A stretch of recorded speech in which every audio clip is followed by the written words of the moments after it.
So we are starting with will do all the MCQs. अब bio में कैसा है कि एमसीक्यू में सॉल्विंग वगैरह तो कुछ है नहीं, ठीक है, तो डायरेक्टली अपन एक एक करके फटाफट फटाफट आंसर्स मार्क करते जाएंगे। जहां पर एक्सप्लेनेशन की जरूरत है मैं आपको एक्सप्लेनेशन बताते जाऊंगा। Other than that don't waste your time, just the factual things. ये क्वेश्चन है, ये आंसर है, बस ऐसे याद रखना है, ठीक है। From boards perspective also these questions are also relevant from NEET point of view, ठीक है। तो इसको ओवर थिंकिंग नहीं करना है, टाइम वेस्ट नहीं करना है, फटाफट इसको सॉल्व करते जाओ। चलो सबसे पहला क्वेश्चन क्या बोलता है, ये फर्स्ट चैप्टर का फर्स्ट क्वेश्चन, मैंने चैप्टर वाइज पूरे अरेंज कर दिए आपके क्वेश्चंस को, ठीक है। हाँ चलो यहाँ देखो, इंसेक्ट पॉलिनेटेड फ्लावर्स में यूजुअली क्या होता है इसमें से, ठीक है। अभी इंसेक्ट जो है उनके बॉडी पे चिपकने के लिए पोलन को स्टिक होना चाहिए पोलन, तो इसलिए sticky pollens with rough surface, यानी कि इनका जो एक्साइन होता है, एक्साइन बाहर का लेयर, वो कैसा होता है, वो रफ होता है, एक्साइन इज रफ, ठीक है, एक्साइन इज रफ और स्टिकी, ठीक है, सिंपल। दूसरा है आपका इन ओव्यूल, ओव्यूल के अंदर मियोसिस जो है वो कौन से सेल के अंदर होता है, megaspore mother cell, megaspore nucellus integument. Integument क्या है, बाहर की कवरिंग होती है, न्यूसेलस अंदर के पेरेन्काइमल सेल्स होते हैं, मेगास्पोर अपने आप में कोई सेल नहीं है, megaspore mother cell is the one which is diploid and the mother cell gives rise to this thing egg cell by meiosis. तो 2n का 4n बनता है ना, ये मियोसिस होता है, राइट। एक डिप्लॉयड का 4 हैप्लॉइड बनता है, इसको बोलते हैं मियोसिस। ये किस में होता है, मेगास्पोर मदर सेल में होता है। The ploidy level is not the same in integument nucellus, दोनों डिप्लॉयड होते हैं, रूट टिप शूट टिप ये भी दोनों डिप्लॉयड होते हैं। सेकेंडरी न्यूक्लियस डिप्लॉयड होता है, बट एंडोस्पर्म कैसा होता है, ट्रिप्लॉइड होता है, वेरी इंपॉर्टेंट, ठीक है। एंडोस्पर्म कैसा होता है, ट्रिप्लॉइड। ये एंडोस्पर्म क्या है, ये न्यूट्रिटिव टिश्यू है, कैसा होता है, ये ट्रिप्लॉइड होता है। तो आंसर क्या है, ऑप्शन सी। इन दोनों का प्लॉइडी लेवल सेम नहीं होता, ये 2n है, ये 3n, स्ट्रेट फॉरवर्ड सिंपल, ठीक है। Next, which of the following types require pollinator but the result is genetically similar to autogamy? What is autogamy? self pollination. Autogamy आसान भाषा में सेल्फ पॉलिनेशन है। तो इनमें से कौन सा वाला सेल्फ पॉलिनेशन से सिमिलर है, डायरेक्ट हिंट उसने दे दिया, similar to autogamy. There is only one option that is similar to autogamy, that is geitonogamy. Why geitonogamy? The word geitono means neighbour, neighbouring flower, ठीक है। नेबर जो है, neighbouring flower में मतलब प्लांट सेम है, स्पीशीज सेम है, सिर्फ neighbouring flower में हो रहा है, तो उसके लिए उसका रिजल्ट जो है वो ऑटोगैमी से सिमिलर है। क्या आंसर, गिटोनोगैमी। रिपीट करेंगे, गिटोनोगैमी। तो ऑटोगैमी यानी कि सेल्फ पॉलिनेशन से ये सिमिलर हो जाता है, ठीक है। नेक्स्ट देखो, if the diploid chromosome number is 12, यानी कि 2n equal to 12, diploid number 12 बोले तो क्या, 2n इज इक्वल टू 12, बरोबर। तो which one of the following will have 6 chromosome, मतलब कि अगर डिप्लॉयड 12 है, 2n 12 है, तो n की वैल्यू 6 है। अब वो पूछ रहा है इन चारों में से कौन n होगा, यानी कि हैप्लॉइड होगा। तो obviously the answer is synergid cell. Synergid cell कैसे होंगे, हैप्लॉइड होंगे। ये हैप्लॉइड, ये लीफ जो है वो डिप्लॉयड होगा, एंडोस्पर्म जो है वो ट्रिप्लॉयड होता है, और कॉटिलिडॉन्स भी आपके डिप्लॉयड होंगे, क्योंकि लीफ जो है वो तो सोमैटिक पार्ट हो गया, वो तो प्लांट की बॉडी का पार्ट है।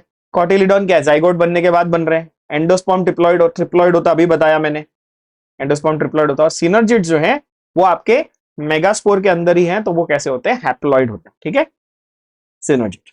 Then you have in angiosperm, endosperm is formed by और formed due to double fertilisation का एक कॉन्सेप्ट होता है, डबल फर्टिलाइजेशन, जिसमें एक बनता है जाइगोट, दूसरा बनता है एंडोस्पर्म, है ना। एक मेल गैमिट है वो फीमेल गैमिट के साथ मिलकर बनाता है जाइगोट, और एक मेल गैमिट है वो सेकेंडरी न्यूक्लियस के साथ मिलाकर बनाता है एंडोस्पर्म। तो जो पोलर न्यूक्लियस, ये जो है, ये जो डिप्लॉयड था, ये क्या है, पोलर न्यूक्लियाई है, और ये दूसरा मेल गैमिट है, मतलब polar nuclei and male gamete, यानी आंसर है ऑप्शन सी, ठीक है। एक पोलर न्यूक्लियस और एक मेल गैमिट, ठीक है। पोलर न्यूक्लियस डबल होता है यानी 2n, और मेल गैमिट सिंगल है, हैप्लॉइड। तो टोटल मिला के क्या बन गया, ट्रिप्लॉइड, यानी कि endosperm. Point out the odd one out, odd one out ढूंढना है अपने को। इसमें अगेन आपकी प्लॉइडी, आप नोटिस करेंगे तो सारे एमसीक्यू आपको प्लॉइडी लेवल पे ही हैं ज्यादा, तो कॉन्सेप्ट अपने को प्लॉइडी का क्लियर होना चाहिए, ठीक है। और ये नीट के पॉइंट ऑफ व्यू से भी ये क्वेश्चन है, तो ये अपने दिमाग से ख्याल निकाल दो कि मेरे को नीट का पढ़ना है, बोर्ड्स का नहीं पढ़ना है, ऐसा नहीं है। आप बोर्ड्स का पढ़ रहे हो तो कोई आप टाइम वेस्ट नहीं कर रहे हो, पहली बात तो बोर्ड के पेपर में लिखना है वो इंपॉर्टेंट है, और दूसरा यही सारे कॉन्सेप्ट और यही सारे क्वेश्चन नीट में भी आएंगे ना, कुछ नया थोड़ी आएगा, राइट। उसमें भी सारे कंफ्यूजिंग क्वेश्चन यही है, तो यहां क्लियर होगा तो वहां बहुत हेल्प हो जाएगी। Point the odd one out. 7th question क्या बोलता है? Nucellus 2n, embryo sac 2n, micropyle 2n, pollen grain haploid n। Pollen grain अपने आप में माइक्रोस्पोर है ना, पोलन ग्रेन एक माइक्रोस्पोर है तो वो हैप्लॉइड है, बाकी सब क्या है? डिप्लॉइड है। ठीक है, अभी एम्ब्रियोसैक बोलना एक्चुअली ये बकवास हो गया, मतलब कि एम्ब्रियोसैक तो एक स्ट्रक्चर है पूरा का पूरा, तो एम्ब्रियोसैक पर से वो थोड़ा सा फालतू ऑप्शन, बट ठीक है, यहाँ पर clear answer is pollen grain. ठीक है, तो ये चैप्टर 1 के हो गए सारे एमसीक्यू आपके डायरेक्ट। चलो अब चैप्टर 2 के एमसीक्यूज को चलते। जाइगोट के अंदर कितने न्यूक्लियाई प्रेजेंट होते हैं? बताओ, जाइगोट के अंदर कितने न्यूक्लियाई प्रेजेंट होते हैं? ऑफ कोर्स एक ही होता है कि दो होते हैं? जाइगोट के अंदर दो अलग अलग सेल्स मिलते हैं, दो अलग अलग न्यूक्लियाई, मतलब दो अलग सेट ऑफ क्रोमोसोम मिलते हैं, बट न्यूक्लियस तो एक ही होता है, करेक्ट है ना? तो न्यूक्लियस एक ही होता है, तो यहां पर जो उसकी प्लॉइडी है वो 2 है, जाइगोट की प्लॉइडी 2 है, बट न्यूक्लियस एक ही है। एक ही न्यूक्लियस के अंदर दो सेट ऑफ क्रोमोसोम। ठीक है, करेक्ट, क्लियर। चलो नेक्स्ट देखें, which of these is the male reproductive organ in human? इसमें से कौन सा मेल रिप्रोडक्टिव ऑर्गन है? Of course the answer is testis. Sperm is the male reproductive cell आप बोल सकते हो, या मेल गैमीट बोल सकते हो। Sperm is the male gamete.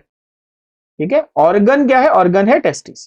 ठीक है, कंफ्यूज करने के लिए वो पीनस को अगर ऑप्शन में डालता है तो वो मेल रिप्रोडक्टिव ऑर्गन नहीं, वो कोप्युलेटरी ऑर्गन है, वो मेन रिप्रोडक्टिव ऑर्गन नहीं है। प्राइमरी रिप्रोडक्टिव ऑर्गन कौन है मेल्स में? टेस्टिस है।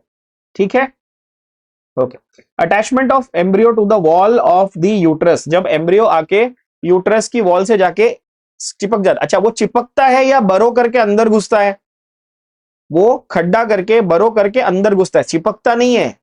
That process of slightly burrowing, जो साइटोट्रोफोब्लास्ट सेल्स हैं वो अंदर जाते हैं ऐसे वॉल के, उस प्रोसेस को बोलते हैं implantation. This happens on the 6th day after fertilization. Fertilization के बाद 6 दिन लगते हैं इम्प्लांटेशन होने के लिए, 6th to 7th डे के बीच में इम्प्लांटेशन हो जाता है जनरली। ठीक है, rupturing of follicle and discharge of ओवा, एकदम नाम से सेंटेंस से ही पता चल रहा है, ओवम डिस्चार्ज हुआ, इस प्रोसेस को क्या बोला? ओव्यूलेशन। इसके लिए हार्मोन कौन सा लगता है वो इंपॉर्टेंट है, इसके लिए LH ल्यूटेनाइजिंग हार्मोन के लेवल बहुत ही हाई चाहिए। जब LH का लेवल पीक पे होता है तब ओव्यूलेशन होता है, usually on the 14th day of the menstrual cycle. In human female fertilise egg gets implanted in uterus, अभी बोला मैंने थोड़ी देर पहले, अबाउट 7 days है ना। Now there are ideally medical textbooks will tell you 6 days, some books say 7 days, that's why I said 6 to 7। Question में आपके options में या तो 6 होगा या 7 होगा, whichever you have you mark that। ठीक है, test tube baby, test tube baby very important question, very high chance of being asked in the exam, is what? In vitro, IVF, in vitro. The word in vitro means outside the body, in vivo का मतलब inside the living cell, in vitro मतलब artificial environment में, यानी कि test tube में पैदा हुआ बच्चा। ठीक है, literally the baby is not growing inside the test tube, the zygote is formed inside the test tube and then the embryo is implanted into a suitable female का uterus. Okay, then diagram based MCQ है, ABCD 4 parts दिए हुए हैं और क्या mark करना है? Which labelled part represents the acrosome, है ना। Acrosome is capital A, capital A is which option? Capital A is option Delhi, D। ठीक है, अब ऐसा क्वेश्चन बड़ा ट्रिकी बनाते हैं, वो नीट में भी बनाते हैं, है ना, कि वो ABCD ऐसे लिखेंगे और यहां पर ABCD अलग अलग कर देंगे। ठीक है, तो ध्यान देना है, इसमें गलत नहीं मार्क करके आना। Okay, then presence of beard, important simple question. Presence of beard in boys is of course a secondary sexual character, that is option बॉम्बे B। ठीक है, apart from presence of beard और क्या होता है? मसल डेवलपमेंट, है ना, Adam's apple का डेवलपमेंट, यस, वॉइस का चेंज, है ना, फेशियल हेयर, प्यूबिक हेयर, है ना, ये सारी चीजें, प्यूबिक हेयर पैटर्न, ये सारी चीजें आपके secondary sexual character of males में आ जाती है। ओके, ह्यूमन मेल्स में प्राइमरी सेक्स ऑर्गन कौन सा है? Of course it is testis. Dash is also called womb, uterus, है ना। Sperm fertilizes ovum in the ampulla, ampulla of the fallopian tube, ampulla नाम की जगह है जहां पर साइट ऑफ फर्टिलाइजेशन, ये पूछता है वो, है ना, साइट ऑफ फर्टिलाइजेशन क्या है, ये, हाँ। Then disc like structure which helps in transfer of substances to and from the foetus body, mother और फीटस के बीच में connection is called placenta. Gonorrhoea is caused by Neisseria gonorrhoeae, नाम याद नहीं होता है, नाम याद कर लो, निजेरिया गोनो, स्पेलिंग ध्यान से, हाँ मैंने स्पेलिंग में गड़बड़ की, Neisseria gonorrhoeae, N gonorrhoeae, it's the sexually transmitted disease called gonorrhoea, ठीक है। Hormone produce by testis is obviously what, testosterone. आप एंड्रोजेंस भी बोल सकते थे in general, but specific, more specifically it is testosterone, simple straightforward, okay. Then come to chapter 3, chapter 3 के MCQs. सबसे पहला क्या बोलता है, phenotypic ratio of incomplete dominance in Mirabilis jalapa. Incomplete dominance और को डोमिनेंस, ये दो बहुत ही टिपिकल हैं, दोनों का जो फिनोटाइपिक और जीनोटाइपिक रेशियो है वो सेम है। Mirabilis jalapa is the example of incomplete dominance in which the ratio is, it is fixed, important, very important ratio, genotypic and phenotypic both, ठीक है, ध्यान से सुनो। Incomplete dominance and codominance, ये दोनों में genotypic as well as phenotypic, G और P दोनों रेशियो सेम है, and the answer is 1:2:1। What is it, answer is 1:2:1। ये लर्न ही कर लेना है सीधा सीधा। Mirabilis jalapa, roan colour of cattle, grey colour in mice, मतलब व्हाइट और ब्लैक का, वो ये सब है ना, इनकम्प्लीट डोमिनेंस और को डोमिनेंस के एग्जांपल्स हैं, सारे अलग अलग एग्जांपल्स हैं, ठीक है। 4 o'clock प्लांट, मिराबिलिस जलापा को 4 o'clock प्लांट भी बोलते हैं, वो अलग नाम से भी पूछ सकता है, ठीक है। और एक चीज नोटिस करना, केमिस्ट्री के पेपर में सारे एमसीक्यू डायरेक्ट टेक्स्ट बैक के ही थे, बायो में भी 99% चांस है कि वो टेक्स्ट बैक के ही डायरेक्ट एमसीक्यू पूछेगा, तो वो 21 सेट और गाइड और ये सब के एमसीक्यूज पे ज्यादा टाइम वेस्ट नहीं करना है। पहला प्रायोरिटी है टेक्स्ट बुक के सारे चैप्टर के सारे एमसीक्यू हमको टिप ऑफ द टंग याद होने चाहिए, ओके। नेक्स्ट देखो, डाइहाइब्रिड क्रॉस में F2 जनरेशन है, 4 अलग अलग फिनोटाइप मिलते हैं। जीनोटाइप कितने हैं हमारे पास, हम जब F2 का वो लिखते हैं, क्या बोलते हैं, आरसी प्यूनेट, प्यूनेट स्क्वायर वाला, ठीक है, प्यूनेट स्क्वायर लिखते हैं, तो हमारे पास 9 डिफरेंट जीनोटाइप्स मिलते हैं। कितने, 9 डिफरेंट जीनोटाइप्स। कैसे याद रहेगा हमको 9 डिफरेंट जीनोटाइप्स, 1 2 2 1, सॉरी 1 2 2 4 1 2 1 2 1, है ना, 1 2 2 4 1 2 1 2 1, टोटल 9 अलग अलग टाइप के जीनोटाइप्स है। 16 ऑफस्प्रिंग थे, उसमें 9 अलग अलग जीनोटाइप्स थे और 4 अलग अलग फिनोटाइप्स थे, ठीक है। तो आंसर इज 9 जीनोटाइप्स, ठीक है। मैं यहां लिख देता हूं 9 genotypes and 4 phenotypes, F2 generation, ठीक है।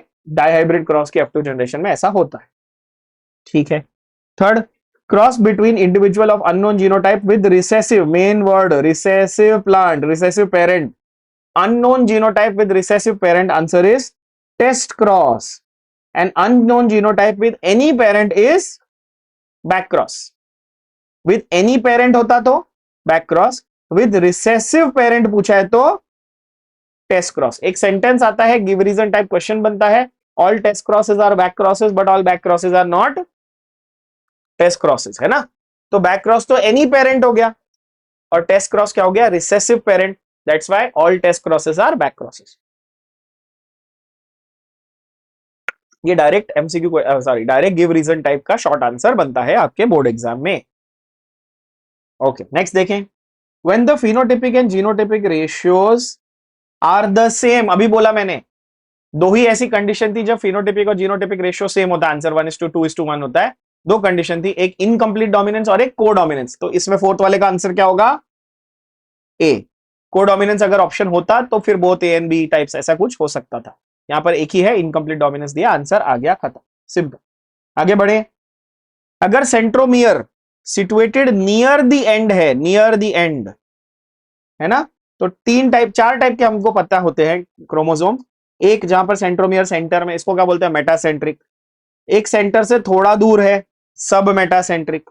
एक नियर द एंड है, वो है टीलोसेंट्रिक, है ना। और एक एकदम एंड पे है, वो है एक्रोसेंट्रिक।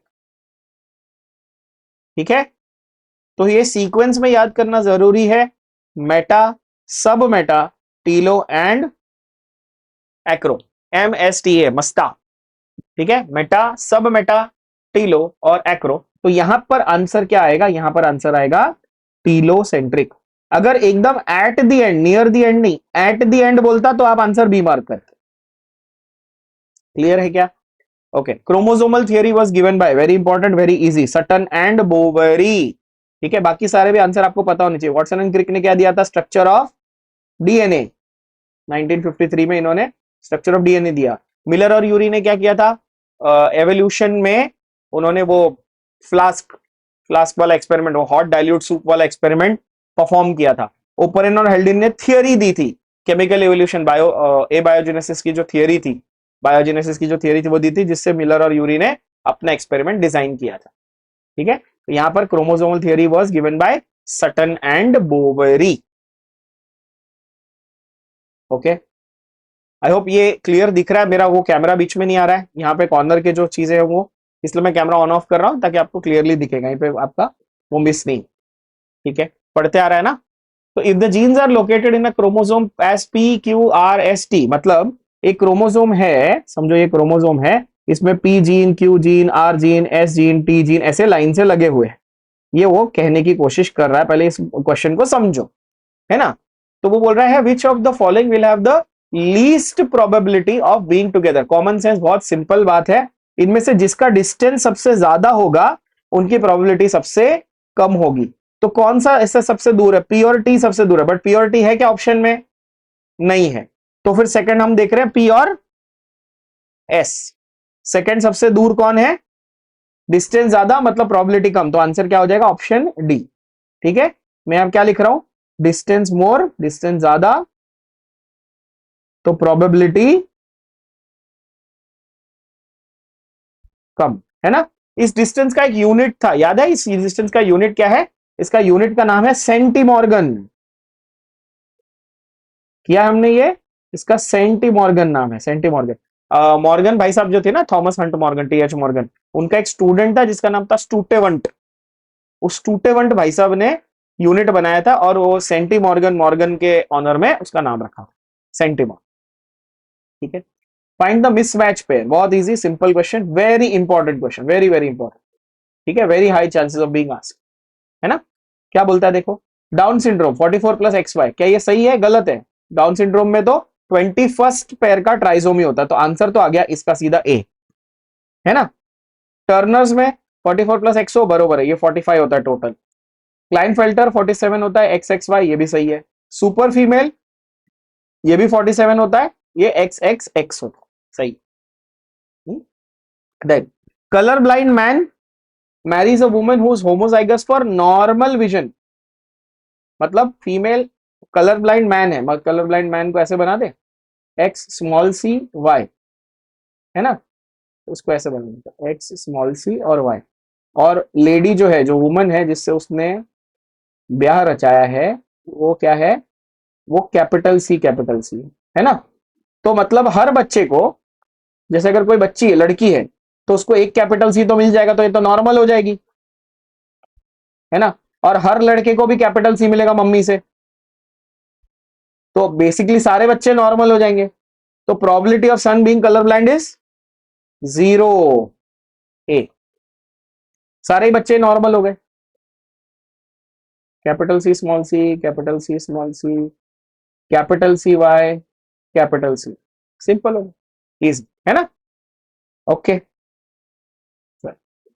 नेक्स्ट देखें, चैप्टर नंबर 4, जेनेटिक्स, है ना? ये आपका मॉलिक्यूलर बेसिस ऑफ इनहेरिटेंस वाला, ग्रिफिथ्स एक्सपेरिमेंट से शुरू करें। क्या बोलता है ये क्वेश्चन? बोलता है Griffith had worked on, Griffith ने स्ट्रेप्टोकोकस निमोनिये, है ना, माइस को निमोनिया दिया था, चूहे बेचारे, है ना? और इनके देखो स्पेलिंग, भाई प्रिंटिंग एरर देखो महाराष्ट्र बोर्ड वालों की, डी है ऑप्शन, ABCC, क्या बात है, घोचू लोग। हाँ, ठीक है, इन्होंने किया था किसके ऊपर काम? स्ट्रेप्टोकोका पे। ड्रोसोफिला पे काम किसने किया था? मॉर्गन ने किया था, है ना, father of experimental genetics. Drosophila के विंग शेप पे काम किया था, है ना, मॉर्गन। तो ये साथ साथ में ना ऐसा रिवाइज होते जाएगा कि अच्छा ड्रोसोफिला, वो एकदम थोड़ा सा रिकॉल हो जाता है कि मॉर्गन ने ड्रोसोफिला पे काम किया था। उसका नाम fruit fly, by the way पूरा नाम Drosophila melanogaster, common name fruit fly. Okay, molecular knives, very important question, very important. Molecular scissor, molecular knife, molecular scalpel, answer is option C, that is restriction endonuclease। पूरा नाम है restriction endonuclease enzyme, DNA को cut करने के वो काम आते हैं, बरोबर है। ओके, ट्रांसलेशन कहां होता है, बहुत इंपॉर्टेंट कॉन्सेप्ट, बहुत इंपॉर्टेंट क्वेश्चन। ट्रांसक्रिप्शन होता है न्यूक्लियस के अंदर, फिर एमआरएनए बनता है, वो बाहर आता है, न्यूक्लियस के बाहर आता है, कहां पर, साइटोप्लाज्म में। तो ट्रांसलेशन कहां होगा, साइटोप्लाज्म के अंदर होगा। Central dogma of protein synthesis क्या था, ट्रांसक्रिप्शन एंड देन ट्रांसलेशन, है ना। तो ट्रांसलेशन कहां हो रहा है, साइटोप्लाज्म में हो रहा है, ठीक है। ट्रांसक्रिप्शन के लिए इनमें से कौन सा एंजाइम की रिक्वायरमेंट है, पहली बात तो व्हाट इज ट्रांसक्रिप्शन, ट्रांसक्रिप्शन का अर्थ, मीनिंग क्या है, ट्रांसक्रिप्शन का मीनिंग है DNA to mRNA, messenger RNA. तो क्या बनाना है हमको ट्रांसलेशन में, एमआरएनए बनाना है, बरोबर। तो आरएनए बनाने के लिए क्या चाहिए, कॉमन सेंस, आरएनए बनाने के लिए चाहिए आरएनए पॉलीमरेज एंजाइम। तो डीएनए पॉलीमरेज कब लगता है, जब डीएनए की रेप्लिकेशन कर रहे होते हो ना, तब आपको लगता है डीएनए पॉलीमरेज। यहां पर हम क्या बना रहे हैं, एमआरएनए बना रहे हैं ट्रांसक्रिप्शन में, तो आंसर आएगा ऑप्शन बी, यानी कि आरएनए पॉलीमरेज, सिंपल है। Next, transcription is the genetic information from DNA to mRNA, यानी कि ऑप्शन सी, सिंपल है ना। ट्रांसक्रिप्शन इज द ट्रांस, ना यहां पर, हाँ, DNA to mRNA, more correct option is C. अच्छा, इसमें एक आर्ग्यूमेंट ये दिया जा सकता है कि सर ए भी तो वही है, डीएनए टू आरएनए, है ना, but more correct answer is this, right, is C. Now which of the following is not a part of protein synthesis, obviously answer is replication is not a part of protein synthesis, transcription and translation are, तो replication नहीं है।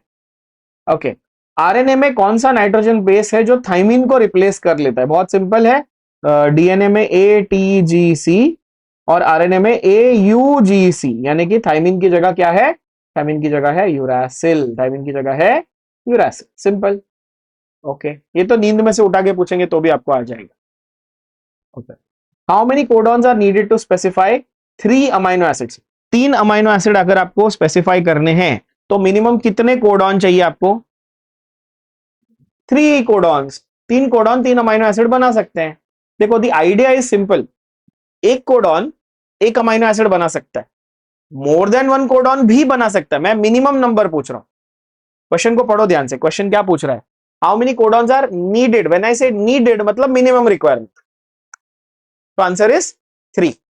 वैसे बड़ा number तो कितना भी हो सकता है, 5-6 कोडॉन मिलकर भी एक अलग अलग कोडॉन्स हैं जो एक अमाइनो एसिड के लिए कोड करते हैं।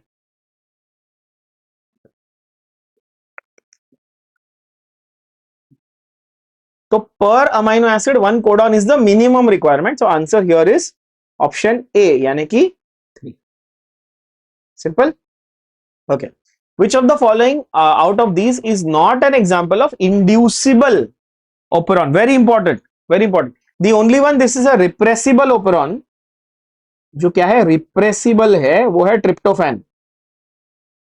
ये याद करना पड़ेगा आपको, फैक्चुअल है, ठीक है।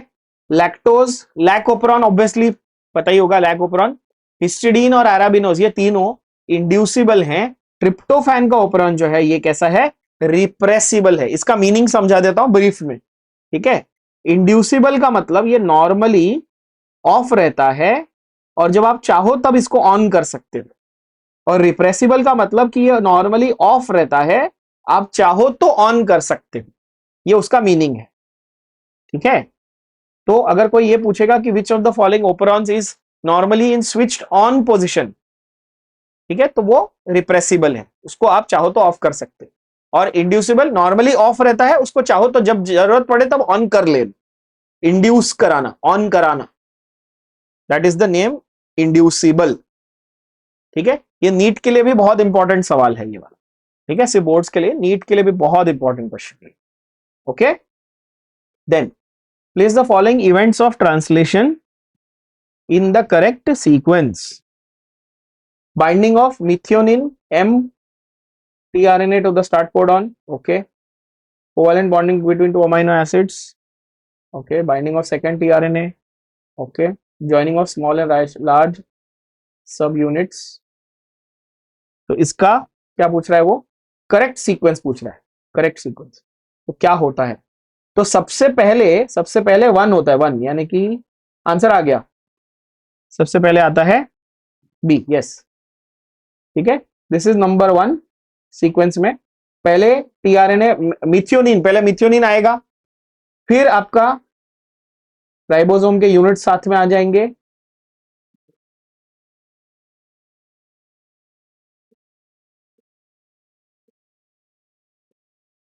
फिर आपका सेकेंड टीआरएनए आ जाएगा,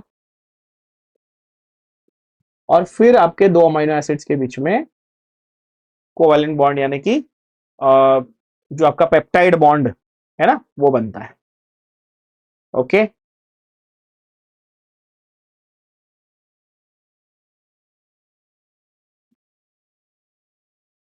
then next topic, that is chapter 5 के MCQs.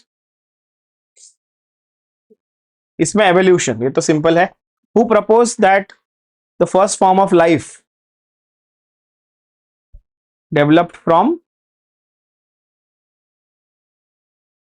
who proposed that the first form of life could have come from pre-existing, नहीं रे, pre-existing क्या ये लोग, pre-existing नॉन लिविंग, नाम से पता चला, अभी बोला मैंने अबायोजेनेसिस की जो थियरी थोड़ी देर पहले कहा था, इस ओपरेन एंड हेल्डेन, ओपरेन और हेल्डेन ने कहा कि पहले हॉट डाइल्यूट सूप था, सारी चीजें एबायोटिक थी, मतलब डीएनए, आरएनए, अमोनिया वगैरह, ये सारे जो मॉलिक्यूल्स थे ये सारे प्रेजेंट थे, और वन फाइन डे ऐसा सडनली समथिंग हैपेंड, है ना, इलेक्ट्रिक स्पार्क हुआ, lightning, electric discharge and everything happened, and then suddenly one fine day what happened, there was life. ठीक है, ये थियरी ओपरेन और हेल्डेन ने दी थी। इसको प्रूव करने के लिए एक्सपेरिमेंट डिजाइन किया था यूरे एंड मिलर ने, बहुत ही इंपॉर्टेंट, इसको प्रूव करने के लिए एक्सपेरिमेंट डिजाइन किसने किया था? Miller and Urey. Okay, then sequence of origin of life, बहुत important, sequence of origin of life. सबसे पहले क्या मॉलिक्यूल्स आए थे? तो सबसे पहले इनऑर्गेनिक मॉलिक्यूल्स आए, फिर ऑर्गेनिक आए, फिर एग्रीगेशन हुआ, फिर यो बायोन्स आए, यू बायोन्स और यो बायोन्स आप बोल सकते हो, और फिर वहां से आया सेल। तो ऑप्शन ए में गलती क्या है? पहले ऑर्गेनिक बोल दिया तो ये तो गलत। ऑप्शन सी में पहले ऑर्गेनिक बोल दिया, गलत। अब बी और डी में से चेक करो, तो इनऑर्गेनिक, ऑर्गेनिक, फिर एग्रीगेट्स, पहले एग्रीगेट्स आए फिर यू बायोन्स आए, तो ये डी भी रॉन्ग हो गया, यानी आंसर हो गया ऑप्शन बॉम्बे, यानी कि बी। ठीक है, इंपॉर्टेंट, ये पहले इनऑर्गेनिक मटेरियल आया, फिर ऑर्गेनिक आया, फिर एग्रीगेट्स, इनको को एसरवेट्स बोलना है। क्या बोलना है? को एसरवेट्स। इनके 3-4 नाम हैं, को एसरवेट्स भी हैं, प्रोटीनॉइड्स भी हैं, अलग अलग नाम है इनके।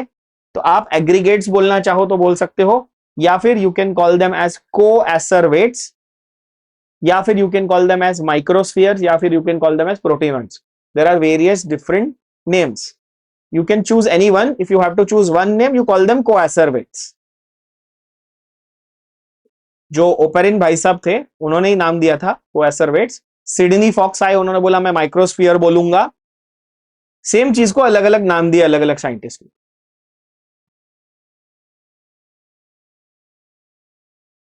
तो नीट में ये सवाल जरूर आता है कि कौन सा टर्म किसने दिया।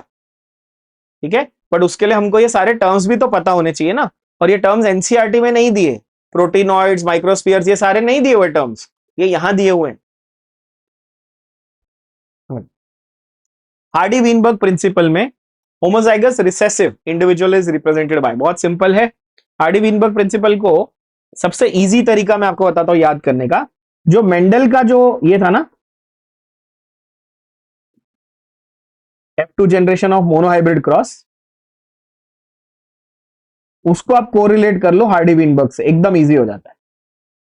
ठीक है, मेंडल का जो मोनोहाइब्रिड क्रॉस था वो कैपिटल टी, फिर कैपिटल टी स्मॉल टी 2 बार था, और स्मॉल टी एक बार था, बरोबर है, ऐसा था।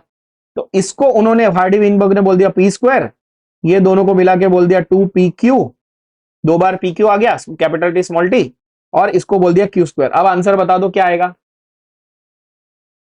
रिसेसिव कौन सा हो गया फिर, obviously answer will be q square, यानी कि ऑप्शन सी। एकदम इजी, मेंडल से कोरिलेट करेंगे तो आसान लगता है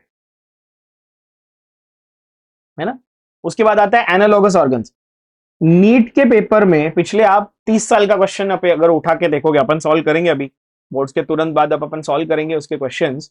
आप 30-35 साल के क्वेश्चन निकाल के देखो, इस चैप्टर में 90% क्वेश्चंस यही है, बार बार repeat, analogous homologous, analogous homologous, बस एवरी ईयर यही आता है, एवरी ईयर। ठीक है, अब मेन बात क्या है कि एनालॉगस का मतलब क्या है वो भूलना नहीं है। एनालॉगस का मतलब क्या है, एनालॉगस का मतलब है structure, structure same, sorry structure different, function same, structure different, function same. ठीक है, और होमोलॉगस उल्टा, होमोलॉगस में स्ट्रक्चर सेम, फंक्शन डिफरेंट। ठीक है, ऐसे याद कर लेना है, सिंपल आपको तरीका ट्रिक बता देता हूं। होमोलॉगस में स्ट्रक्चर सेम, फंक्शन डिफरेंट है ना, तो होमोलॉगस में आप ऐसा बोल सकते हो फंक्शन डिफरेंट है। ठीक है, और एनालॉगस में जो है वो फंक्शन सेम है, ऐसे याद रहेगा, HFD AFS है ना। मतलब होमोलॉगस में फंक्शन डिफरेंट तो स्ट्रक्चर सेम हो जाएगा, और एनालॉगस में फंक्शन सेम तो स्ट्रक्चर डिफरेंट हो जाएगा। ठीक है, तो अब यहां पर क्वेश्चन को अच्छे से पढ़ना है और मुझे बताना है कि एनालॉगस ढूंढने को बोला, एनालॉगस मतलब फंक्शन सेम है। क्या वेल का और बैट का फंक्शन सेम है? नहीं, वेल तो तैरने के लिए, स्विमिंग के लिए यूज होती है, और बैट तो उड़ने के लिए यूज करता है अपना फोर लिम्ब, तो ये तो गलत हो गया है ना। फंक्शन सेम चाहिए ना अपने को, एनालॉगस मतलब, तो ए गलत हो गया। अच्छा, flipper of dolphin and penguin दोनों स्विमिंग के लिए यूज करते हैं, यस, तो दोनों स्विमिंग के लिए यूज करें तो आंसर आ गया ऑप्शन बॉम्बे बी।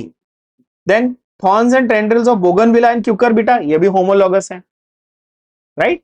एंड वर्टिब्रेट का हार्ट और ब्रेन, अरे भाई ऑब्वियसली इनका फंक्शन डिफरेंट है ना, हार्ट का फंक्शन अलग है और ब्रेन का फंक्शन अलग है ना। ये स्टूपिड बात है ना कि अपन दिल से सोचते हैं, अपन दिल से नहीं सोचते, अपन दिमाग से सोचते हैं, राइट। नेक्स्ट देखो, Archaeopteryx, connecting link between, Archaeopteryx very classic connecting link between birds and reptiles. It is a bird with teeth inside the beak and scales as well as feathers. मतलब रेप्टाइल के जैसे scales भी थे, birds के जैसी beak भी थी, लेकिन रेप्टाइल के जैसे दांत भी थे, तो इसीलिए आर्कियोप्टेरिक्स क्या है, बर्ड्स और रेप्टाइल्स के बीच का। आपकी स्टेट बोर्ड के टेक्स्ट बुक में बहुत ही प्यारा एक फोटोग्राफ दिया है इसका, बहुत ही क्लासिक, और उधर ये लिखा हुआ है, ये आपके स्टेट बोर्ड के टेक्स्ट बुक में ये लिखा हुआ है कि ये क्रो जितना बड़ा था, कौवे जैसा दिखता था, कौवे जितना बड़ा था साइज में, लेकिन इसके पास फीचर्स थे बर्ड वाले और रेप्टाइल वाले। Very important direct MCQ question, connecting link between birds and reptiles is archaeopteryx. क्या है? Archaeopteryx, connecting link between reptile and bird. Okay, direct. Next, identify the wrong statement regarding evolution, है ना। Darwin का variation small and directional, yes. Mutations are random and non directional, बरोबर है। Adaptive radiation leads to divergent, हाँ ये ध्यान देना जरा, homologous divergent and analogous convergent, simple है, होमोलॉगस डाइवर्जेंट एनालॉगस कन्वर्जेंट, तो ये तो सही है। और लास्ट वाला म्यूटेशंस, अच्छा ऑप्शन बी और ऑप्शन डी को जरा ध्यान से पढ़ो, दो कॉन्ट्राडिक्टरी स्टेटमेंट्स है ऑप्शंस में, तो कॉमन सेंस है कि आंसर इन दोनों में से एक होगा, तो 50-50 तो यही हो जाता है। अगर ऐसा किसी भी एमसीक्यू में आता है आपको ऑप्शंस में जहां पर दो option opposite of each other है, तो दो में से एक ही मार्क कर सकते हो आप, है ना। तो वैसे केस में आपको ये समझ जाना है कि या तो ये राइट होगा या तो ये राइट होगा। अगर मैं ये दोनों को छोड़ के, बी और डी दोनों को छोड़ के ए या सी में से कुछ मार्क करता हूं तो मैं गधा हूं, which means I am saying if I am marking A और सी में से कोई मेरा आंसर है, I am then claiming that both of these are right, ऐसा तो हो नहीं सकता। अगर दो ऑप्शन उल्टे ऑप्शन है तो वो इनडायरेक्टली आपको हिंट दे दिया कि आपको तुक्का भी मारना है तो 50-50 आपका चांस होगा कि राइट होगा, है ना। तो ऑब्वियसली म्यूटेशंस रैंडम होते हैं, नॉन रैंडम बोल दिया तो ये तो रॉन्ग स्टेटमेंट है, ठीक है। I don't know what is wrong with this people, इनका स्पेलिंग देखो यार, रैंडम की स्पेलिंग नहीं लिख पा रहे हैं ये लोग, रैंडम, राडामोन ऐसा कुछ तो लिखा है क्या, ये दारू पी के छापते क्या टेक्स्ट बुक, हाँ क्या, चलो ठीक है। Gene frequency in a population remains constant due to the following, है ना। पॉपुलेशन में मेटिंग कैसी होती है, again see two options that are opposite, वो हिंट दे रहा है आपको यार कि सी और डी में से आंसर है तुम्हारा। पॉपुलेशन में मेटिंग कैसी होती है, ऑब्वियसली कंप्लीटली रैंडम होती है, किसी भी एक पॉपुलेशन में मेटिंग कैसी होती है, रैंडम, जिसकी वजह से जीन फ्रीक्वेंसी जो है वो सेम रहती है। एक ऐसा ग्राफ दिया आपके एनसीईआरटी में, ऐसा positive shift, shift to the right, shift to the left, Hardy Weinberg principle का, है ना। तो जनरली हम लोग सेंट्रलाइज ग्राफ जो है वो क्यों देख पाते हैं, क्योंकि रैंडम मेटिंग होती है।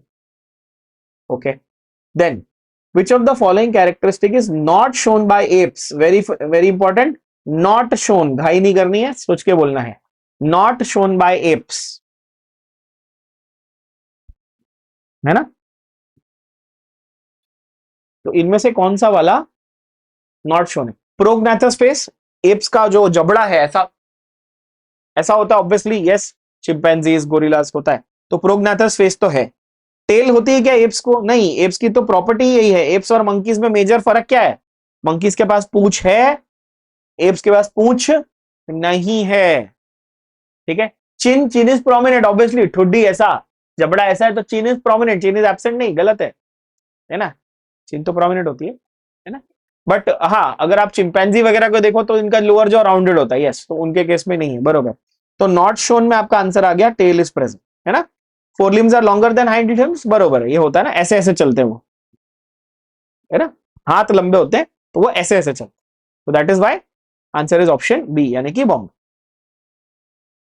Then you have dash can be considered a connecting link between ape and man, very important question, very very important question.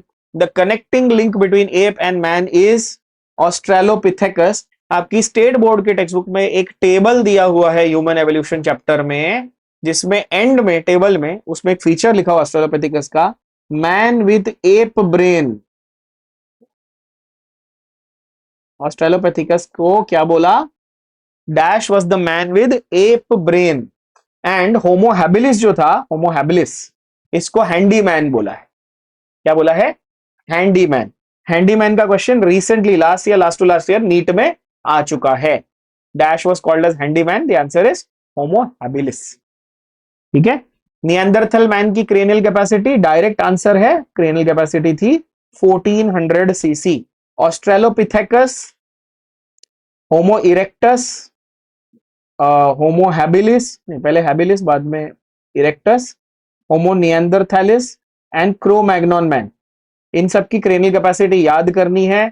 Australopithecus की 400 है, होमो हैबिलिस की अराउंड 650 है, होमो इरेक्टस की 900 है, निएंडरथल की 1400 है, क्रो-मैग्नॉन की 1600 है और मॉडर्न मैन की 1350 है, ठीक है। ये सारी क्रेनियल कैपेसिटीज जो है आपको सीधी सीधी याद होनी चाहिए, डायरेक्टली टेबल में दिया हुआ है स्टेट बोर्ड टेक्स्ट बुक में, वहां से सीधा लर्न करना है, okay.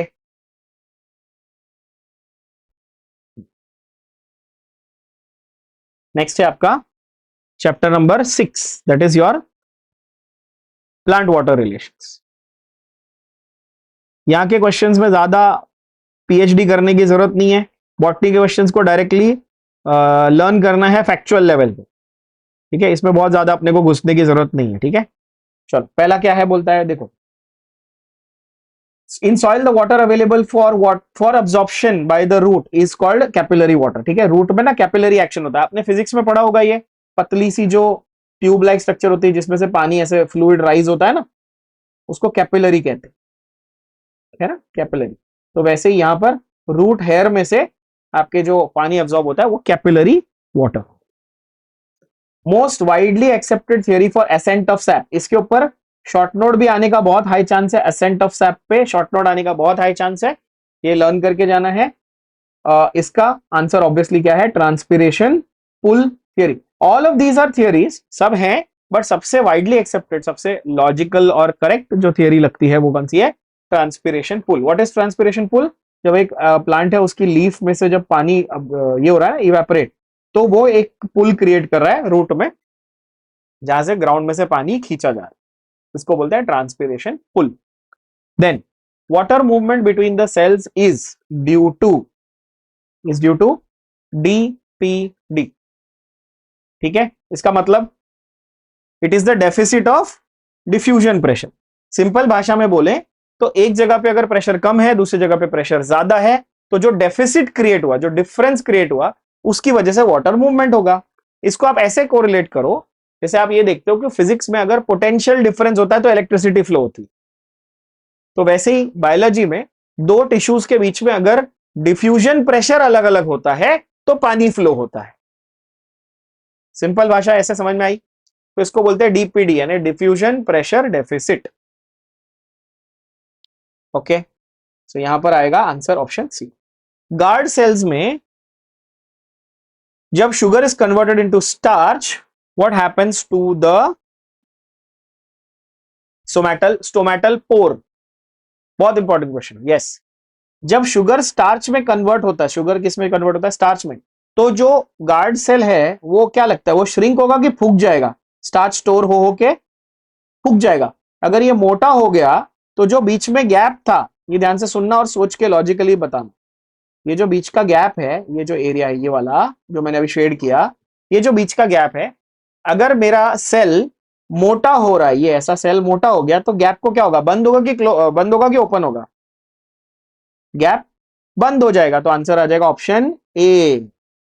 When sugar is converted into starch, the stomatal pore almost closes completely. ठीक है, okay. Surface tension is due to, बहुत सिंपल है, तो क्या है सरफेस टेंशन, किसकी वजह से? कोहिजन की वजह से, obviously, simple direct question.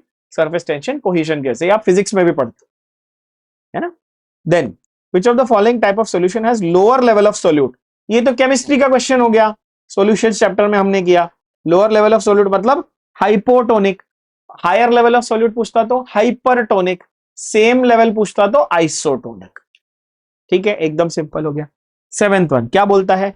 During rainy season wooden doors, लकड़ी के दरवाजे फूक जाते हैं, क्यों? क्योंकि वो पानी को अब्सॉर्ब कर लेते हैं, और उस अब्सॉर्प्शन को पढ़े लिखे लोगों का टर्म क्या है? इम्बाइबिशन।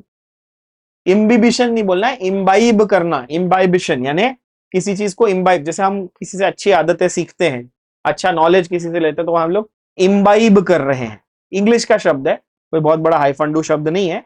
इम्बाइबिशन मतलब किसी चीज को ऑब्जॉर्व करना। तो बारिश के महीने में, मॉनसून रेनी सीजन में लकड़ी की चीजें फूक जाती हैं, तो इसलिए दरवाजा वगैरह जैसे हम देखते हैं वो बंद नहीं होता है ना। The reason is imbibition. Okay, then you have water absorption takes place through, पानी कहां से आता है? ऑब्वियसली रूट हेयर, है ना, रूट हेयर। अभी बोला मैंने कैपिलरी एक्शन, ये वाला है ना, कैपिलरी एक्शन किस में हो रहा था? रूट हेयर में हो रहा था, राइट। तो आंसर आएगा क्या? Root hair. ठीक है, जो रूट का सरफेस होता है ना अपना, ये उसके ऊपर ऐसे हेयर लाइक स्ट्रक्चर बने होते हैं, इसको बोलते हैं रूट हेयर। ठीक है, रूट को हम राइजोम भी बोल सकते हैं। तो राइजोइड्स जो है रूट हेयर हमारा प्लांट्स में देखने मिलता है। Okay, then due to low atmospheric pressure the transpiration rate will, अगर एटमॉस्फेरिक प्रेशर लो हो जाए तो रेट ऑफ ट्रांसपिरेशन को क्या हो जाएगा? इवेपोरेशन फास्टर होगा।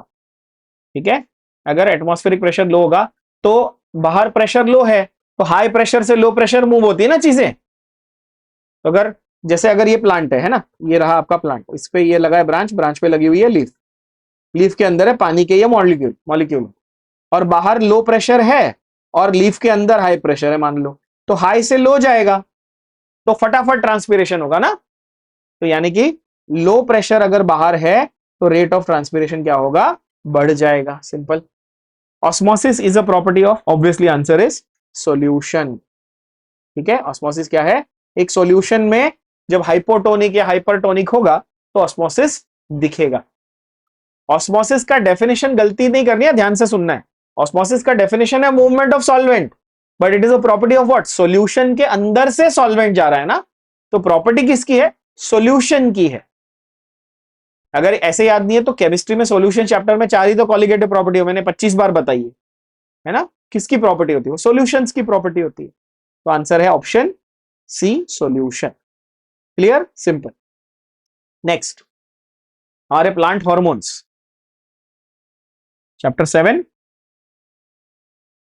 Plant growth and mineral nutrition. इसमें प्लांट ग्रोथ के हॉर्मोन्स के ऊपर आपको डायरेक्ट क्वेश्चंस है, सारे ही सारे फैक्चुअल हैं।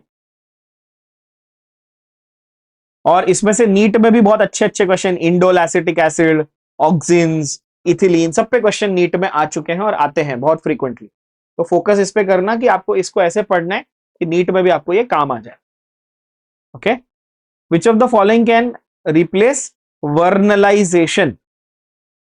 ठीक है, इनमें से कौन सा वाला वर्नलाइजेशन की टेक्निक को रिप्लेस कर सकता है? वर्नलाइजेशन वो स्टोरेज की एक टेक्निक होती है ना, जहां पर एक पार्शल आप उसको डोरमेंट सी में स्टोर करते हो सीड को। ठीक है, तो उसके लिए हमको चाहिए कोई इनहिबिटरी हार्मोन। तो इनहिबिटरी यहां पर कौन है? गिबरेलिन। गिबरेलिन क्या है? Inhibitory hormone. मतलब ये ग्रोथ एंड एक्टिविटी को क्या करता है? इनहिबिट करता है, तो वर्नलाइजेशन को रिप्लेस कर सकता है। ठीक है, मेन पाथवे फॉर वाटर, नाम से ही पता चल रहा है, xylem for water, phloem for food, ये बचपन से पढ़ा है आपने, xylem for water, phloem for food. तो आंसर है ऑप्शन सी, यानी कि जाइलम। ठीक है, main principle pathway for water translocation is what? Xylem, सीधा। ठीक है, एब्सिसिक एसिड, ये लर्न करना है, डायरेक्ट एमसीक्यू क्वेश्चन है, स्टार मार्क करो, बहुत इंपॉर्टेंट है। एब्सिसिक एसिड, बहुत लोग इसको ABA ऐसा बोलते हैं, एब्सिसिक एसिड को क्या बोलते हैं? ABA, है ना। एब्सिसिक एसिड ये क्या करता है? ये लीफ का फॉलिंग, है ना, लीफ का फॉलिंग, लीफ फॉलिंग को कंट्रोल करता है। जब पतझड़, जिसको हिंदी में कहते हैं हम, जब पत्ते झड़ जाते हैं, फॉल, है ना, तब वो एब्सिसिक एसिड के लेवल्स की वजह से कंट्रोल होता है।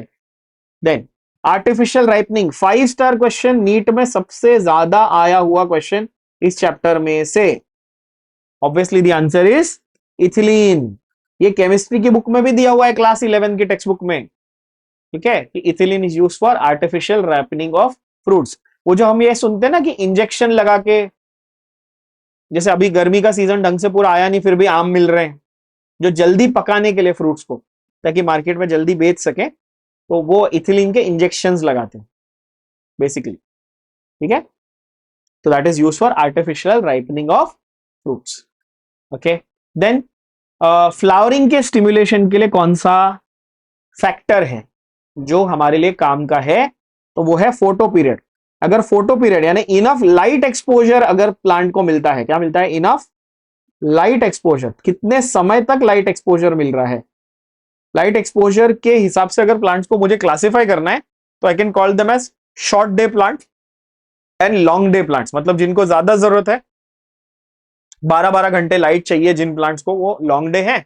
और 4 घंटे 5 घंटे की अगर शॉर्ट ड्यूरेशन में उनका काम हो जाता है तो उनको शॉर्ट डे प्लांट बोलते हैं। Short day and long day, that is a photo period. इसके ऊपर क्लासिफिकेशन पे भी शॉर्ट आंसर क्वेश्चन बनता है। नेक्स्ट क्वेश्चन उसी पे देखो, for short day plants what is the minimum requirement और क्रिटिकल पीरियड इज, है ना। For short day plants the critical period is actually the dark period is the critical period. मतलब short day plants में क्या है कि आपको minimum requirement of light है, तो उनके लिए आपको ज्यादा इंपॉर्टेंट फैक्टर क्या हो जाता है कि कितने देर वो डार्क में रखे जाते, उसकी एक लिमिट है, इससे ज्यादा उनको डार्क में नहीं रख सकते। तो critical period short day plants के लिए क्या है? Dark. For long day plants the critical period is day, light. Okay, कौन सा डे न्यूट्रल है? जिसको कोई फर्क नहीं पड़ता। डे न्यूट्रल का मतलब जिसको कोई फर्क नहीं पड़ता कि क्या बोलते हैं कि लॉन्ग ज्यादा लाइट मिली कम लाइट मिली, उसको फर्क नहीं पड़ता। अगेन काफी इंपॉर्टेंट डायरेक्ट एग्जांपल है ये, इसको लर्न करना पड़ेगा। Soybean is an example of day neutral plant. Answer is soybean. Soybean is, yes, soybean, यहां इन गधों ने सोयाबीन लिखा है, ठीक है, वो सोयाबीन ऑफ कोर्स, है ना। Next, essential macro elements. Macro elements कहां से आते हैं प्लांट के पास? ऑब्वियसली कॉमन सेंस, इसमें तो कुछ बोलने की जरूरत ही नहीं है। मैक्रो एलिमेंट्स प्लांट कहां से लाएगा? सॉइल से अब्सॉर्ब करेगा, है ना, सॉइल से अब्सॉर्ब करेगा। फंक्शन ऑफ जिंक, ये भी नीट में आया हुआ क्वेश्चन है। जिंक का फंक्शन, ये मैंने बताया ना, इंडोल एसिटिक एसिड पे क्वेश्चन आ चुका है, ठीक है, नीट में। That is biosynthesis of 3 indole acetic acid, ठीक है। जिंक जो है वो इंडोल एसिटिक एसिड की सिंथेसिस में, मैन्युफैक्चर में हेल्प करता है। नेक्रोसिस, नेक्रोसिस शब्द का मतलब, नेक्रोसिस शब्द का मतलब होता है सेल डेथ। नेक्रोसिस शब्द का मतलब टिश्यू का या सेल का डेथ, तो आंसर इज ऑप्शन बी। अच्छा ध्यान से सुनना जरा, नेक्रोसिस जो है वो टिश्यू का डेथ हो जाएगा, ठीक है। अगर मेरे को स्पेसिफिकली सेल डेथ बोलना है तो मैं एक नया वर्ड यूज करूंगा जिसका नाम है एपोटोसिस। एपोप्टोसिस नहीं, the second P is silent, it is apoptosis, ठीक है। That is called programmed cell death. क्या है प्रोग्राम? मतलब कि कुछ सेल्स ऐसे होते हैं ना जिनकी एक फिक्स लाइफ स्टाइल, जैसे आरबीसी की फिक्स लाइफ स्पैन कितनी है? 120 दिन, 120 120 डेज, 120 डेज के बाद आरबीसी होता, बोलता है मैं जा रहा हूं, मैं मरने जा रहा हूं। कहां जाता है वो? स्प्लीन में, ग्रेवयार्ड ऑफ आरबीसी। मतलब 120 दिन के बाद अंदर एक ट्रिगर है ना कि अच्छा ये हो गया, तुम जाओ मर जाओ, तो उसको एपोटोसिस बोलते हैं, ठीक है। लेकिन डेथ या इंजरी, मतलब इंजरी या इंफेक्शन से अगर डेथ हो तो उसको क्या बोलेंगे? नेक्रोसिस बोले। Yes. Now conversion of nitrates to nitrogen, nitrate से नाइट्रोजन बनाना है, ध्यान से सोच के बोलना, नाइट्रेट से नाइट्रोजन, तो आंसर है ऑप्शन डी, यानी कि D nitrification. Already nitrate salts बन चुके थे, उनसे आप दोबारा नाइट्रोजन गैस बना रहे, तो आंसर है डी नाइट्रिफिकेशन, है ना। And last but not least, सबसे important easy question, how many molecules are ATP are required to fix 1 molecule of nitrogen? Directly learn करना है, इसमें कोई ऑप्शन नहीं है आपके पास, लर्न करना है। 16 molecules of ATP are required for fixation of 1 nitrogen molecule. एक नाइट्रोजन मॉलिक्यूल 16 एटीपी की रिक्वायरमेंट, 16। ओके, नेक्स्ट हमारा चैप्टर नंबर 8 कौन सा है? ये हमारा रेस्पिरेशन एंड सर्कुलेशन, बहुत बड़ा टॉपिक, वेरी इंपॉर्टेंट। इसमें से बहुत सारे लॉन्ग आंसर भी आएंगे, लॉन्ग आंसर की लिस्ट मैंने ऑलरेडी दी हुई है, उतने ही लॉन्ग आंसर्स करने हैं, उसी में से एग्जाम में आएगा, ये मेरी गारंटी है, उसके बाहर का कुछ नहीं आएगा, ठीक है। चलो नेक्स्ट देखो, muscular structure that separates thoracic cavity and abdominal cavity, obviously there is a central muscle that separates the, जैसे अगर ये बंदे का थोरैक्स और ये abdomen है तो बीच में क्या है? यहां पर ऐसा कर्व स्ट्रक्चर, डायफ्राम, ठीक है। Diaphragm is basically muscular structure. Diaphragm की एक नर्व होती है जिसका नाम है फ्रेनिक नर्व, जिसपे नीट में एक बार एम्स में क्वेश्चन आ चुका है। ओके, सेकंड क्या बोलता है? What is the number of plasma membrane that oxygen has to diffuse across to pass from air in the alveolus to hemoglobin inside an RBC? Minimum number of plasma membranes, important direct question है, अच्छा question है। Minimum number of layers नहीं पूछा है, minimum number of plasma membranes पूछा है। Question सोच समझ के आंसर देना है। Answer is obviously answer is option A, यानी कि 2। अगर वो लेयर पूछता तो आप क्या बोलते? लेयर बोलता तो 3, अगर लेयर बोलता तो 3 कैसे? एक एल्वियोलस का लेयर, फिर उसका एक बेसमेंट मेम्ब्रेन, और फिर वेसल का लेयर, ब्लड वेसल का एंडोथीलियम। बट बेसमेंट मेम्ब्रेन को मैं काउंट नहीं कर रहा, एल्वियोलस के सेल का प्लाज्मा मेम्ब्रेन और वेसल के सेल का plasma membrane. Basement membrane is just a base, it's a basement material, supporting material. तो अगर लेयर पूछता तो आप बोलते 3, बट उसने क्लियरली क्या पूछा? प्लाज्मा मेम्ब्रेन्स पूछा, तो आंसर है ए, यानी कि 2। इसमें गलती नहीं होनी चाहिए, ठीक है। नेक्स्ट क्वेश्चन, बहुत ही इंपॉर्टेंट डायरेक्ट क्वेश्चन, क्या है answer? Which is the sound producing organ? Larynx. In birds what is the sound producing organ? In birds, ये सब एक्स्ट्रा क्वेश्चंस हैं, देखो आपको ये इसमें मिलेंगे, फिंगर टिप्स में भी है ये। बर्ड्स में एक छोटा सा साउंड प्रोड्यूसिंग ऑर्गन होता है जिसको बोलते हैं साइरिंक्स। जैसे हमारे पास, जैसे मेल्स में बड़ा वो एडम्स एप्पल जो है, जिसको बेसिकली वो क्या है? लैरिंक्स है, तो हमारा वॉइस बॉक्स बोलते हैं ना उसको, राइट। और उसमें आपकी अलग अलग आवाज, मतलब जैसे अगर मैं ऐसे आवाज करके बोलूं अमिताभ बच्चन की तरह, है ना, तो वो अलग अलग आवाज निकलती। और बर्ड्स में वो, बर्ड्स जैसे वो ट्वीटिंग ट्वीटिंग साउंड करती है ना बर्ड, ऐसे वाली, तो वो जो श्रिल आवाज आती है या कौए की आवाज या कोयल की आवाज है, उनके पास एक अलग होता है वॉइस बॉक्स जिसको बोलते हैं साइरिंक्स। ठीक है, ये एक एक्स्ट्रा पॉइंट है, ये नीट में आ सकता है क्योंकि फिंगर टिप्स में दिया हुआ है। Okay, then what is the maximum volume of gas that is inhaled during breathing in addition to tidal volume? हमारी नॉर्मल टाइडल वॉल्यूम तो 500 ml है, उसके अलावा आप एक्स्ट्रा एक्स्ट्रा ब्रीदिंग जो कर सकते हो नॉर्मल ब्रीदिंग के अलावा, वो है इंस्पिरेटरी रिजर्व, आईआरवी, यानी इंस्पिरेटरी रिजर्व वॉल्यूम। ये करीब 2500 टू 3000 ml होती है। ये वैल्यूज मैं एनसीईआरटी से बता रहा हूं, ठीक है। Then dash muscles will contract when the external intercostal muscles contract. जब एक्सटर्नल इंटरकॉस्टल मसल्स कॉन्ट्रैक्ट होगी तो उसके साथ में और कौन सी मसल कॉन्ट्रैक्ट होती है? Very important question, very confusing question, you have to think, इसमें घाई नहीं करनी, इसमें सोच के आंसर देना है, ठीक है। एक्सटर्नल, बाहर के इंटरकॉस्टल मसल्स अगर सिकुड़ते हैं तो रिब्स, तो आपका ओवरऑल चेस्ट कैविटी जो है वो ब्रीदिंग इन के लिए काम कर रहा है या ब्रीदिंग आउट के लिए काम कर रहा है? सोच के बोलना। ब्रीदिंग इन, एक्सटर्नल इंटरकॉस्टल्स के लिए ब्रीदिंग इन, है ना। तो अगर ब्रीद इन कर रहे हो तो साथ साथ में डायाफ्राम भी कॉन्ट्रैक्ट होगा, ऐसे सोचना है। अगर एक्सटर्नल इंटरकॉस्टल कॉन्ट्रैक्ट हुआ यानी ब्रीदिंग इन, इनहेल हुआ, और इनहेल होते वक्त डायाफ्राम भी साथ में कॉन्ट्रैक्ट होने वाला है, important. Okay, then what is the name of movement of cytoplasm in unicellular organisms? Direct MCQ question है, क्लास 11th में भी दिया हुआ है ये, सेल स्ट्रक्चर के इसमें, और यहां पर इस चैप्टर में अपने लोकोमोशन एंड मूवमेंट में भी स्टार्टिंग में दिया हुआ है। Answer is cyclosis, the circulation of cytoplasm. आपका साइटोप्लाज्म, जो आप एक सेल को ड्रॉ करते हो ना, ये वाला सेल का डायग्राम तो बचपन से ड्रॉ कर रहे हो। जैसे अगर मैं ये सेल ड्रॉ कर रहा हूं, ठीक है, इसमें मैंने साइटोप्लाज्म ड्रॉ किया, तो साइटोप्लाज्म क्या एक जगह ठहरा हुआ रहता है क्या, जमा हुआ रहता है? नहीं, ये साइटोप्लाज्म कंटिन्यूअसली सर्कल में ऐसा घूमते रहता है। इस घूमने वाली मूवमेंट को साइक्लोसिस कहते हैं। साइटोप्लाज्म ऐसा कंटिन्यूअसली घूमते रहता है, ठीक है, that is cyclosis. Cycloid movement भी बोलते हैं कुछ लोग, cyclosis is the correct. Which of the following animals do not have closed circulation? इनमें से किसके पास क्लोज सर्कुलेशन नहीं? ऑब्वियसली इंसेक्टा, क्लास इंसेक्टा के पास ओपन सर्कुलेशन होता है। कॉकरोच हमारा क्लासिक एग्जांपल है, तो कॉकरोच का भाई बटरफ्लाई है, बटरफ्लाई इंसेक्ट है। अर्थवर्म एनिलिड है, एनिलिडा में क्लोज्ड होता है। रैबिट में क्लोज्ड होता है, रैबिट तो मैमल ही हो गया। और शार्क हमारी पाइसिस हो गई ना, इसमें भी क्लोज्ड है। तो इंसेक्टा जो है उसमें क्या है, ओपन, यानी कि आंसर है ऑप्शन सी, बटरफ्लाई, ठीक है।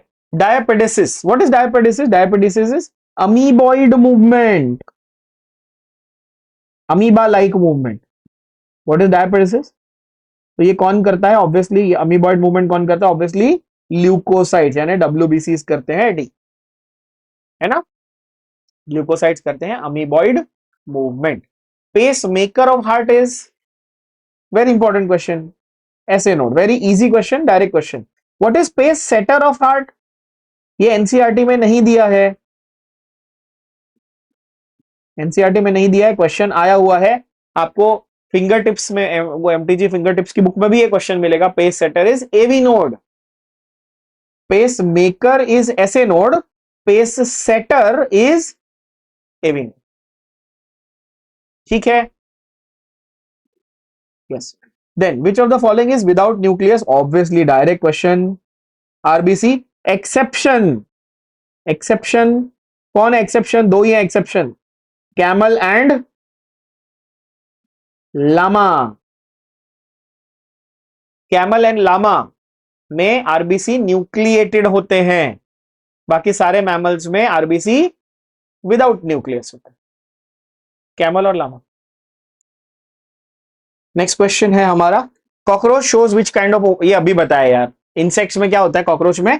Open circulatory system. इसमें ना इनके पास हीमोग्लोबिन एज सच नहीं होता, तो इनके पास सिर्फ सर्कुलेटरी फ्लूइड होता है, ठीक है, जिसको आप मतलब उनकी एक सीलोमिक कैविटी होती है जिसके अंदर एक फ्लूइड सर्कुलेट होते रहता है, जो कि कलर्ड नहीं होता, तो वो non respiratory pigment, sorry non coloured pigment, उसमें पिगमेंट होता ही नहीं बेसिकली, ठीक है। डायबिटीज, ये तो वापस रिपीट, ये तो सेम फालतू क्वेश्चन हो गया यार। डायबिटीज क्या है, ल्यूकोसाइट, फिर से आ गया ना ये तो, है ना। ओपनिंग ऑफ इंफीरियर वीना कावा में कौन सा वैल्व है? इंफीरियर वीना कावा में यूस्टेशियन वैल्व है ना। एक साइंटिस्ट थे, उनका नाम था यूस्टेश, इटालियन साइंटिस्ट थे, उनका नाम था यूस्टेश, ठीक है, पूरा नाम मुझे याद नहीं अभी, कुछ तो उनका नाम था यूस्टेश, ऐसा मैंने पढ़ा हुआ था, कुछ मैं नाम याद करने दो के बारे में, मैंने पढ़ा था बार्थोलोमियो यूस्टेशी, बार्थोलोमियो यूस्टेशी, उनके नाम पे रखा गया यूस्टेशियन। यूस्टेशियन ट्यूब भी होता है हमारे कान में मिडल ईयर में, और यहां पर यूस्टेशियन वाल्व भी है ना। बाइकस्पिड वाल्व कहां पर है? बाइकस्पिड वाल्व आपके लेफ्ट एट्रियोवेंट्रिकुलर सेप्टम में है। ट्राइकस्पिड राइट एवी सेप्टम में है ना। और थीबेशियन कहां है आपके? थीबेशियन है आपके कोरोनरी साइनस में, थीबेशियन है कोरोनरी साइनस। एओर्टा में है और पल्मोनरी आर्टरी में है सेमीलूनार वेल्व। एओर्टा और पल्मोनरी आर्टरी में क्या है? Semi lunar valve, half moon shape, ठीक है। बाइकस्पिड का दूसरा नाम माइट्रल, ठीक है। देन ईसीजी की कौन सी वेव डीपोलराइजेशन को रिप्रेजेंट करती है? बहुत सिंपल है, ईसीजी की कौन सी वेव डीपोलराइजेशन को रिप्रेजेंट करिए? पहली, first one, that is the P wave, ठीक है। ये भी आपको समझा देता हूं सिंपल भाषा में। पी वेव जो है वो डीपोलराइजेशन को रिप्रेजेंट कर रही है। क्यूआरएस कॉम्प्लेक्स जो है ये एट्रियल डीपोलराइजेशन, ये वेंट्रिकुलर डीपोलराइजेशन, और जो टी वेव है वो रीपोलराइजेशन, ठीक है, P Q R S T. तो पी जो है वो एट्रियल डीपोलराइजेशन, यानी एट्रिया की कॉन्ट्रैक्शन, यहां से एट्रिया का कॉन्ट्रैक्शन शुरू होता है, ठीक है, सिंपल है। Last one, fluid seen in the intercellular spaces in humans is obviously called as lymph. अच्छा, इसमें ना डिबेट हो सकता है, झगड़ा हो सकता है, कई बार कंट्रोवर्सी हो सकती है कि सर लिम्फ और इंटरस्टिशियल फ्लूइड एक ही बात हो गई क्या? जब ये दोनों दिया हुआ है तो आपको मोर करेक्ट ऑप्शन लिम्फ मार्क करना है, इस पर डिबेट नहीं है। हाँ, आपका लॉजिक सही है कि अच्छा ये होता तो दोनों सेम ही है, आप ईसीएफ एक्स्ट्रा सेल्यूलर फ्लूइड भी बोल सकते थे, इंटरस्टिशियल फ्लूइड भी बोल सकते थे, वैसे तो बोलने को बहुत कुछ बोल सकते हो, लेकिन हम उसको स्टैंडर्ड तरीके से क्या बुलाते हैं? लिम्फ बुलाते हैं। क्या बुलाते हैं? Lymph. Is it clear? Yes. इसका मैच द कॉलम भी कर लेते हैं जरा फटाक से, ये भी इंपॉर्टेंट है। प्लाज्मा मेम्ब्रेन किस में काम आएगी? For respiration, plasma membrane in amoeba obviously, है ना। लंग्स इन बर्ड्स, लंग्स किस में काम आएगी? बर्ड्स में, है ना। एक्सटर्नल गिल्स, बाहर के गिल्स किस में काम आएंगे? सैलमेंडर में। इंटरनल गिल्स किस में काम आएंगे? ऑब्वियसली फिश में। एंड ट्रेकिया किस में काम आएंगे? ऑब्वियसली इंसेक्ट, ठीक है। ये सिंपल सा हमारा हो गया मैच द कॉल। नेक्स्ट है हमारा नर्वस न्यूरल कोऑर्डिनेशन, अगेन एक बहुत ही बड़ा चैप्टर, न्यूरल एंड केमिकल दोनों साथ में है ना, न्यूरल एंड केमिकल, ठीक है। इसमें आपका पूरा हार्मोनल सिस्टम भी और पूरा नर्वस सिस्टम भी, काफी डायरेक्ट एमसीक्यूज इसमें से आएंगे।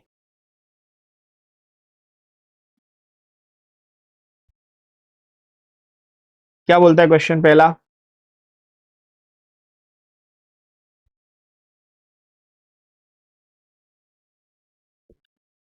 Nervous system of mammals uses both electrical and chemical, which part of the neuron, इतना पूरा इतना लंबा टाइम पास किया फालतू क्वेश्चन, सवाल इतना ही है क्या? Which part of the neuron will receive the impulses, receive करने के लिए डेंड्रॉन और भेजने के लिए एक्सॉन, सिंपल। डेंड्राइट भी बोल सकते थे, receive dendron and transmit axon, तो आंसर है ऑप्शन बी डेंड्रॉन। क्यों? क्वेश्चन पढ़ो क्या बोल रहा है, रिसीव, है ना। एनसीईआरटी में एक डायरेक्ट लाइन है, एक डायग्राम बनाया हुआ है न्यूरॉन का, और उसमें डायरेक्ट पहली या दूसरी लाइन है उस पेज की, जहां तक मुझे याद है, dendron is towards the cell body and axon is taking the impulse away from the cell body. Dendron towards, axon away, ठीक है। Dash is a neurotransmitter, very important direct question. ACH यानी acetylcholine is the neurotransmitter. कौन से system का neurotransmitter है ये, sympathetic या parasympathetic? Obviously ये पैरासिम्पैथेटिक सिस्टम का न्यूरोट्रांसमीटर है। सिंपैथेटिक सिस्टम जब एक्टिवेट होता है तो एड्रेनालिन और नॉर एड्रेनालिन न्यूरोट्रांसमीटर बन जाते हैं, ठीक है। तो ये भी डायरेक्ट एक क्वेश्चन बनता है, सिंपैथेटिक सिस्टम में कौन सा न्यूरोट्रांसमीटर काम करता है? एड्रेनालिन, यानी जिसको आप एपिनेफ्रिन कहते हो वो, okay. Now supporting sales that produce the myelin sheath in PNS, very important question।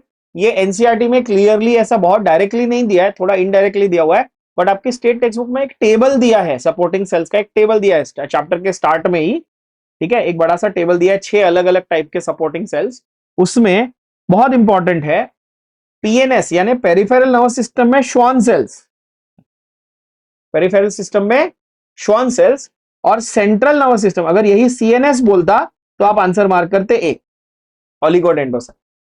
बहुत ध्यान से सुनना है मैं क्या बोल रहा हूं, सुनो। अगर मैं बोल रहा हूं कि ये आपका स्टार शेप आपका सेल बॉडी था, ये एक्सॉन था, और यहां पर छोटे छोटे क्या थे, डेंड्रॉन, बड़ा न्यूक्लियस, नीचे यहां पर टीलोडेंड्रॉन, है ना। तो इनके ऊपर अगर मैं जूम करके दिखाऊं आपको ऐसे, तो इसके ऊपर ना एक वो श्वान शीथ बनती है ना, ऐसा नोड्स ऑफ रैनवियर छोड़ के।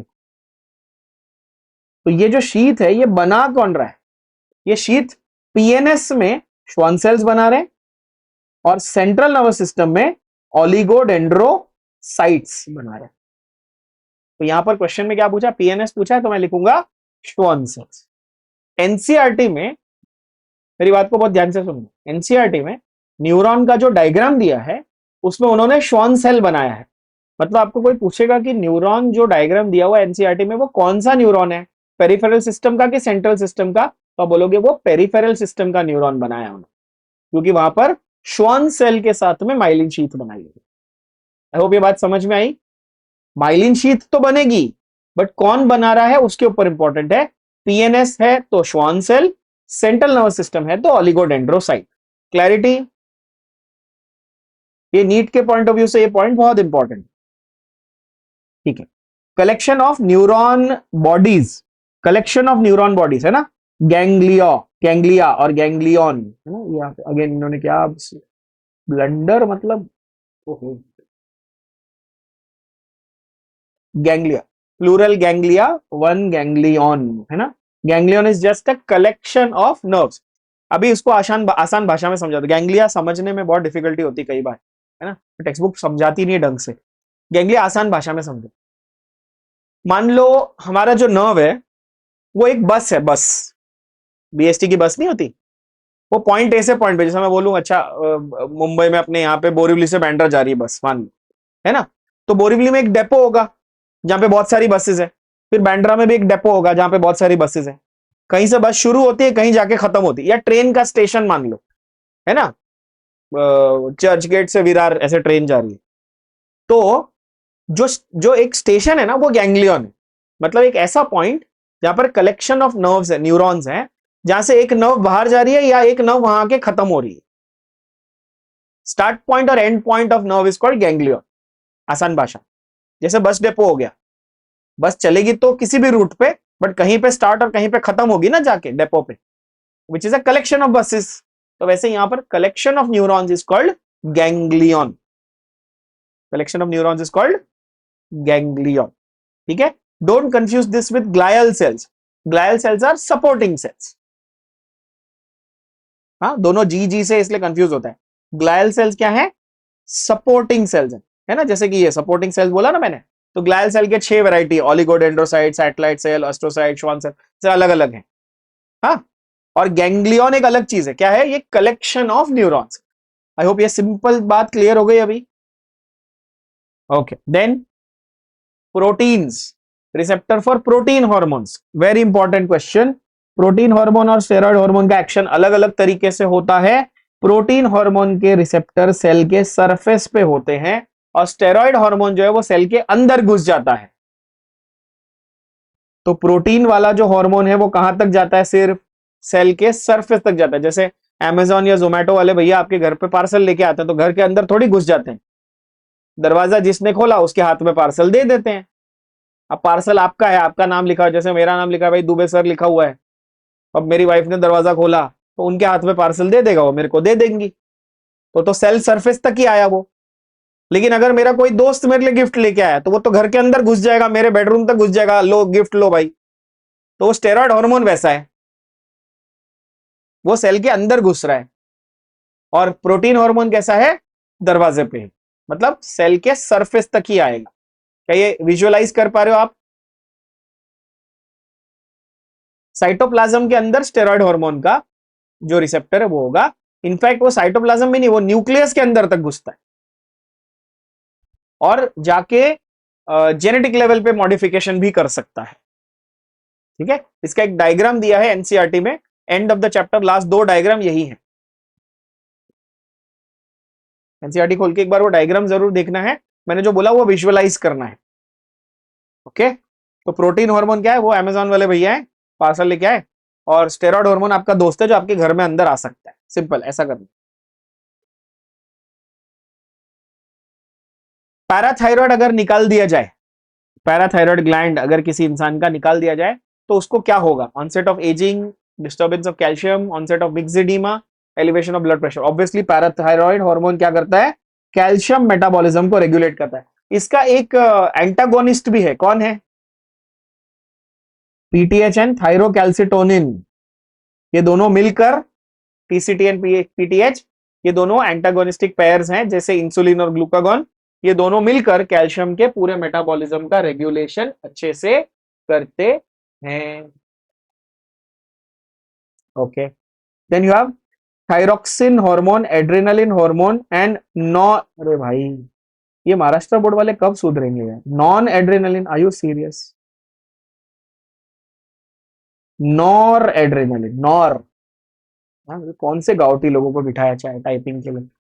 नॉर एड्रेनालिन,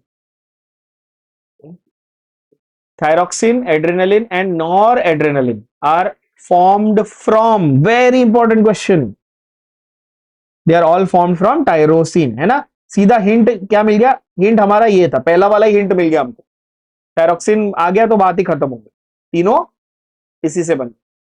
फेरोमोन्स, फेरोमोन्स क्या है? ये आप ऐसा बोल सकते हो कि सेक्सुअली अट्रैक्टिंग हॉर्मोन्स हैं इंसेक्ट्स वगैरह में, लोअर एनिमल्स में अपने पार्टनर को अट्रैक्ट करने के लिए कुछ ऐसे केमिकल्स वो सिक्रीट करते हैं जिससे जो ऑपोजिट पार्टनर है वो अट्रैक्ट होता है। तो इससे क्या होता है? बिहेवियर मॉडिफिकेशन होता है। क्या होता है?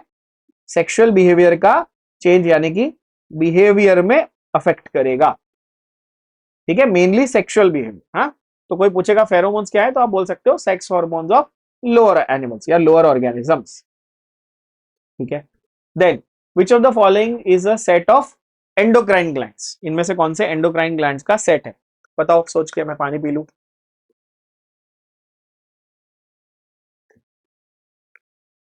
आंसर आएगा ऑप्शन, सलाइवरी एंडोक्राइन है क्या? नहीं, सलाइवरी नहीं है, तो ये तो पहला वाला गलत हो गया। लिवर एंडोक्राइन है, गलत है ना? Pituitary, thyroid, adrenal, thymus, yes, ये चारों एंडोक्राइन है, यानी कि आंसर होगा ऑप्शन सी। लास्ट वाले में पैनक्रियास क्या है? मिक्स्ड है। पैनक्रियास क्या है? लिवर, लिवर कैसा है? ऑल एंडोक्राइन चाहिए हमको, तो लिवर कैसा है? एक्सोक्राइन, लिवर के पास डक्ट है ना, तो आंसर आएगा option C. Which of the following has all 4, चारों ऑप्शन जिसमें एंडोक्राइन होने चाहिए, हमें बिना डक्ट के ग्लैंड्स चाहिए। ठीक है, ओव्यूलेशन में क्या होता है? ओव्यूलेशन के बाद, आफ्टर ओव्यूलेशन, ग्राफियन फॉलिकल क्या बन जाता है? ऑब्वियसली पता है अपने को, कॉर्पस लूटियम। क्या बन जाता है? Corpus luteum. कॉर्पस ल्यूटियम फिर बाद में आगे जाके कॉर्पस एल्बिकेंस बनता है अगर फर्टिलाइजेशन नहीं हुई तो, ठीक है। अगर फर्टिलाइजेशन हुई तो लूटियम, नहीं हुई तो एल्बिकेंस, ठीक है। स्पॉन्जियोसम तो ये पीनस का पार्ट है, कॉर्पस कैलोसम ब्रेन में होता है, between the two cerebral hemispheres, ठीक है। Then which one of the following pair correctly matches hormone with the disease from its deficiency? कौन सा वाला करेक्ट मैच है, ठीक है। तो पहला वाला गलत है, पैराथायरॉइड से डायबिटीज इंसिपिडस गलत, ये तो एडीएच से होता है। एलएच से डायबिटीज मेलाइटस गलत, ये तो इंसुलिन से होता है ना। इंसुलिन अगर डेफिशिएंसी हो गई तो हाइपरग्लाइसीमिया हो जाएगा, करेक्ट। हाइपरग्लाइसीमिया इज डायबिटीज ना, राइट। और थायरोक्सिन से टेटनी गलत, थायरोक्सिन से तो गॉइटर होता है, थायरोक्सिन की डेफिशिएंसी से गॉइटर होता है। तो आंसर होगा ऑप्शन सी, है ना। Hyperglycaemia is nothing but diabetes mellitus, too much glucose in the blood. Dash is in direct contact with the brain, obviously answer is pia mater, ठीक है। 3 मेनिंजेस कौन से हमारे, 3 मेनिंजेस ब्रेन के 3 covering, dura mater, arachnoid and pia mater, है ना। Outside to inside, सबसे बाहर का ड्यूरा, फिर एरेक्नॉइड, फिर पाया। तो पाया जो है वो डायरेक्ट कांटेक्ट में है ह्यूमन ब्रेन के, ठीक है, सिंपल। ये डू यू नो टाइप का भी दिया हुआ है। नेक्स्ट चैप्टर नंबर 10 क्या बोलता है, चैप्टर नंबर 10 आपका ह्यूमन हेल्थ एंड डिजीज। इसमें मलेरिया पे क्वेश्चन आप गारंटीड मान के चलो कि आने ही वाला है, बोर्ड्स में भी, नीट में भी, ठीक है। इंडिया में मलेरिया बहुत ज्यादा है, पूरी दुनिया में सबसे ज्यादा मलेरिया के केसेस अगर आप देखो तो इंडिया में ही है, अनऑफिशियली अगर आप नंबर निकाल लो तो, ठीक है। इनफैक्ट मुंबई में सबसे ज्यादा अपने अपने यहाँ पे बहुत सारे केसेस होते ही, मेरे को पता है, बारिश के सीजन में खासकर। चलो, सो टीबी और malaria, TB, malaria, HIV, polio, ये सब पे क्वेश्चन आपको ज्यादा मिलेंगे क्योंकि ये इंडिया में ज्यादा फ्रीक्वेंटली पाए जाने वाले बीमारियां है ना, कॉमन सेंस की बात। चलो पहला क्वेश्चन देखें, which of the following is not caused by unsterilized needle? unsterilized needle मतलब जो सेक्सुअली ट्रांसमिटेड या ब्लड बॉर्न, ब्लड से ट्रांसमिटेड डिजीज नहीं है, ऑब्वियसली वो किसी इंफेक्शियस एजेंट से होता है, यानी कि आंसर है एलिफेंटियासिस। इसका कॉज क्या है एलिफेंटियासिस का, पॉजिटिव ऑर्गेनिज्म है वुचेरेरिया बैंक्रॉफ्टी, वुचेरेरिया बैंक्रॉफ्टी कॉज्ड बाय, तो ये तो वुचेरेरिया बैंक्रॉफ्टी तो एक ये है वर्म है, राउंड वर्म है ये, है ना। एड्स किससे होता है, वायरस से, मलेरिया प्लाज्मोडियम से, हेपेटाइटिस बी, हेप बी वायरस से, बट ये तीनों नीडल से ट्रांसमिट हो सकते हैं क्योंकि ये डायरेक्टली ब्लड को इन्वॉल्व है ना। देन ओपियम का डेरिवेटिव, बहुत इजी डायरेक्ट क्वेश्चन, ओपियम का डेरिवेटिव इज हेरोइन। नहीं पता है तो याद कर लो, हेरोइन का, ये वो पिक्चर की हीरोइन नहीं है, हेरोइन है। हेरोइन का दूसरा नाम है डाई एसिटाइल मॉर्फिन, मॉर्फिन का डेरिवेटिव है। तो ओपियम क्या है, opium is nothing but morphine, जिसको आप अफीम कहते हो हिंदी में, अपने इंडिया में अफीम, है ना। Morphine very strong pain killer, highly addictive, narcotic analgesic, narcotics में आता है। Then the stimulant that is present in tea, tea में कौन सा स्टिमुलेंट प्रेजेंट है, टी में कैफीन। एक्चुअली चाय में टैनिन भी होते हैं, टैनिन से चाय को कलर मिलता है, कैफीन से स्टिमुलेशन आता है। अब ये ना बहुत कई बार ये कंफ्यूजिंग हो जाता है लोगों के लिए, बच्चे बोलते हैं कि सर कैफीन तो कॉफी में होता है, हाँ कॉफी में भी होता है, टी में भी होता है। इसलिए जब हम सुबह, हमको नींद आ रही होती है अगर, है ना, तो हम जब चाय पीते हैं तो हमारा दिमाग ऐसे थोड़ा सा खुल जाता है ना, क्योंकि वो ऐसे वो स्टिमुलेट करता है आपके सेंट्रल नर्वस सिस्टम को। टैनिन्स जो है उससे चाय में कलर आता है, गाढ़ा कलर, जो डार्क ब्राउन कलर जो हमारे यहाँ अच्छी चाय का कलर माना जाता है ना, that is tannin. Okay, so you have caffeine for stimulation, tannins for color, but tannins in large amounts are actually harmful for your system. Okay, which of the following is caused by smoking? Obviously एक ही है direct, that is emphysema. Very important direct question. अगर ध्यान दिया हो कभी movie theatre में picture देखने जाओगे अगर, तो वो उसके पहले एक ऐड आती है, एक वो मुकेश आता है ना, वो कैंसर वाला, गुटका गुटका मुकेश, है ना। उसके बाद एक दूसरा ऐड आता है जब वो एक बंदा है जो छोटी बच्ची है और वो उसका पापा स्मोक कर रहा होता है ना, और वो बोलता है, अगर ध्यान से सुना हो तो वो बोलता है कि क्या ये सिगरेट मेरे लिए एम्फाइसीमा का कारण बनेगी, है ना। कभी ध्यान से, अगर पिक्चर में भी ध्यान से देखा हो तो आंसर याद हो जाएगा। स्मोकिंग से जो डिजीज होता है वो है emphysema. What is emphysema? It is the deadening और the death of alveoli. Alveoli dead हो गए, उसको एम्फाइसीमा कहते हैं, ठीक है, एल्वियोलर टिश्यू की death. Okay, then what is antibody? Antibody is a molecule that binds with the antigen. जो एंटीजेन के साथ जाके जुड़ जाए वो एंटीबॉडी। यस। एंटीवायरल प्रोटीन्स, ये भी कोविड के टाइम बहुत आया था न्यूज में। इंटरफेरॉन्स, इंटरफेरॉन्स है ना, जो वायरस से इंफेक्टेड सेल है, मान लो एक सेल है जिसके अंदर वायरस घुस गया, ये सेल है, इसके अंदर जाके ऐसा वायरस घुस गया, तो ये सेल क्या करेगा, ये कुछ ऐसे प्रोटीन्स बाहर फेंकेगा ताकि बाकी सेल्स को मैसेज मिल जाए कि भाई मैं वायरस से इंफेक्ट हो चुका हूं, है ना। इन प्रोटीन्स को कहते हैं इंटरफेरॉन्स। क्या कहते हैं, है ना, अल्फा 1 एंटीट्रिप्सिन, अल्फा इंटरफेरॉन्स वगैरह। कोविड के टाइम पे ये बहुत कॉमनली नाम सुनने मिलते थे। Then B cells and T cells both are derived from, in fact all B cells and T cells सारे के सारे एक्चुअली बोन मैरो से ही आते हैं, ठीक है। सारे के सारे कहां से आते हैं? बोन मैरो से। आपके ब्लड का हर एक सेल, हर एक सेल कहां से आता है? बोन मैरो से आता है। अब यहां पर अगर आप देखोगे तो टी सेल में बहुत लोग थाइमस का आर्ग्यूमेंट देते हैं। They are not derived from thymus, they develop inside the, maturation इनका थाइमस में होता है। ये थाइमस में बनते नहीं है, ये थाइमस में मैच्योर होते हैं। डिराइव्ड फ्रॉम, बने कहां से?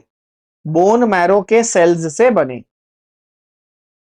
आंसर है डी, ठीक है। Then which of the following diseases can be contracted by droplet infection? What do you mean by droplet? Nasal route, है ना, छींकने खांसने से, स्नीजिंग, कॉफी वगैरह, कॉफिंग कॉफिंग कॉफी बोल रहा हूं, सॉरी, स्नीजिंग, कॉफिंग वगैरह। तो इनमें से एक रेस्पिरेटरी डिसऑर्डर आपको ढूंढना है, ऑब्वियसली वो कौन सा है? रेबीज वायरल होता है, रेबीज कैसा है? ये तो वायरल है। चिकन पॉक्स भी वायरल है, वेरिसेला जोस्टर वायरस है। और मलेरिया आपका प्लाज्मोडियम से। प्लाज्मोडियम वैसे किंगडम प्रोटिस्टा में आता है ना। Confirmatory test 5 star, very important. ELISA is not the confirmatory test. ELISA is the preliminary test. Answer है Western blot test, WBT, Western blot test, ठीक है। Very very important. ELISA is the preliminary test, Western blot is the confirmatory test. मान लो आप doctor हो, ठीक है, आप डॉक्टर बन जाओगे और एक पेशेंट आया, आपने उसका टेस्ट करवाया, लैब वाले ने गलत रिपोर्ट दे दी, पेशेंट ने जाके सुसाइड कर लिया। 2 दिन बाद पता चला, लैब से मैसेज आया, अरे सर गलती से हमने गलत रिपोर्ट भेज दी थी, उस पेशेंट को तो HIV है ही नहीं। तो किसकी जिम्मेदारी? क्योंकि ELISA जो है प्रिलिमिनरी टेस्ट, वो कई बार फॉल्स पॉजिटिव आ जाता है। पेशेंट को HIV का इंफेक्शन नहीं है, एड्स नहीं है, तो भी आ जाता है सही।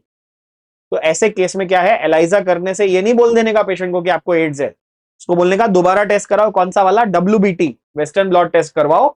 अगर वो भी राइट आया तो पक्का आपको HIV, ठीक है। बहुत इंपॉर्टेंट है ये। ऐसे बहुत सारे केसेस देखने मिलते हैं, बिकॉज एड्स के साथ एक स्टिग्मा एसोसिएटेड है ना। तो कई बार पेशेंट ऐसा मान लेता है, भाई उसको डॉक्टर ने बोल दिया आपको, आप HIV पॉजिटिव हो, पेशेंट बोलता है मरने ही वाला हूं, छोड़ो, जाके सुसाइड करने लग जाता है फिर। इसलिए ये कंफर्मेटरी टेस्ट बहुत ही इंपॉर्टेंट हो जाता है क्लिनिकल प्रैक्टिस में। आप ऐसे डायरेक्टली कभी भी किसी पेशेंट को जाके नहीं बोल सकते हो कि अच्छा आपका टेस्ट पॉजिटिव है, आपको एड्स है, ऐसा नहीं कर सकते, ठीक है। ये बहुत इंपॉर्टेंट बात बता रहा हूं, ध्यान रखना, ठीक है।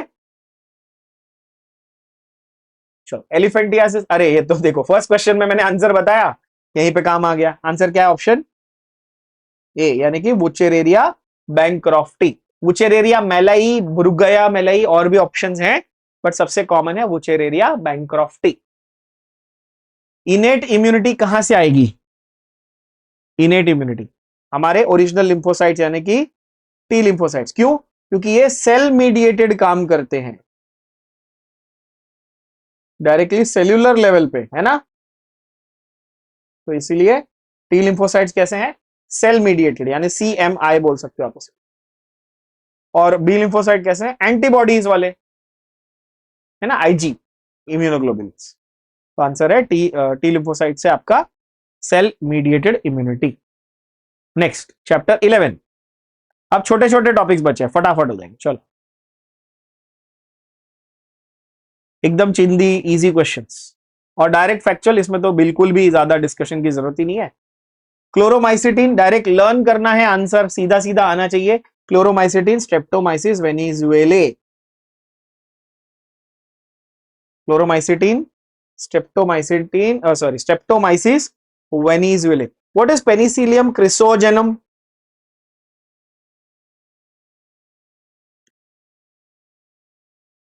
पेनिसिलिन का डेरिवेटिव। नाउ पेनिसिलियम नोटाटम नाम का एक्चुअली एक ये होता था, क्या बोलते हैं, पहले फंगस हुआ करता था। मतलब पहले जब अलेक्जेंडर फ्लेमिंग ने बनाया ना, तो पेनिसिलियम नोटाटम से बनाया था पहली बार 1929 में, वर्ल्ड वॉर 1 खत्म होने के बाद में। और अब जो है लार्जर स्केल पे अगर हमको बनाना है तो हम क्रिसोजेनम यूज करते हैं। तो नोटाटम और क्रिसोजेनम दो ऑप्शन आपके पास है, आप दोनों यूज कर सकते हैं। इससे ग्रीजियोफल्विन बनता है ना, ग्रीजियोफल्विन।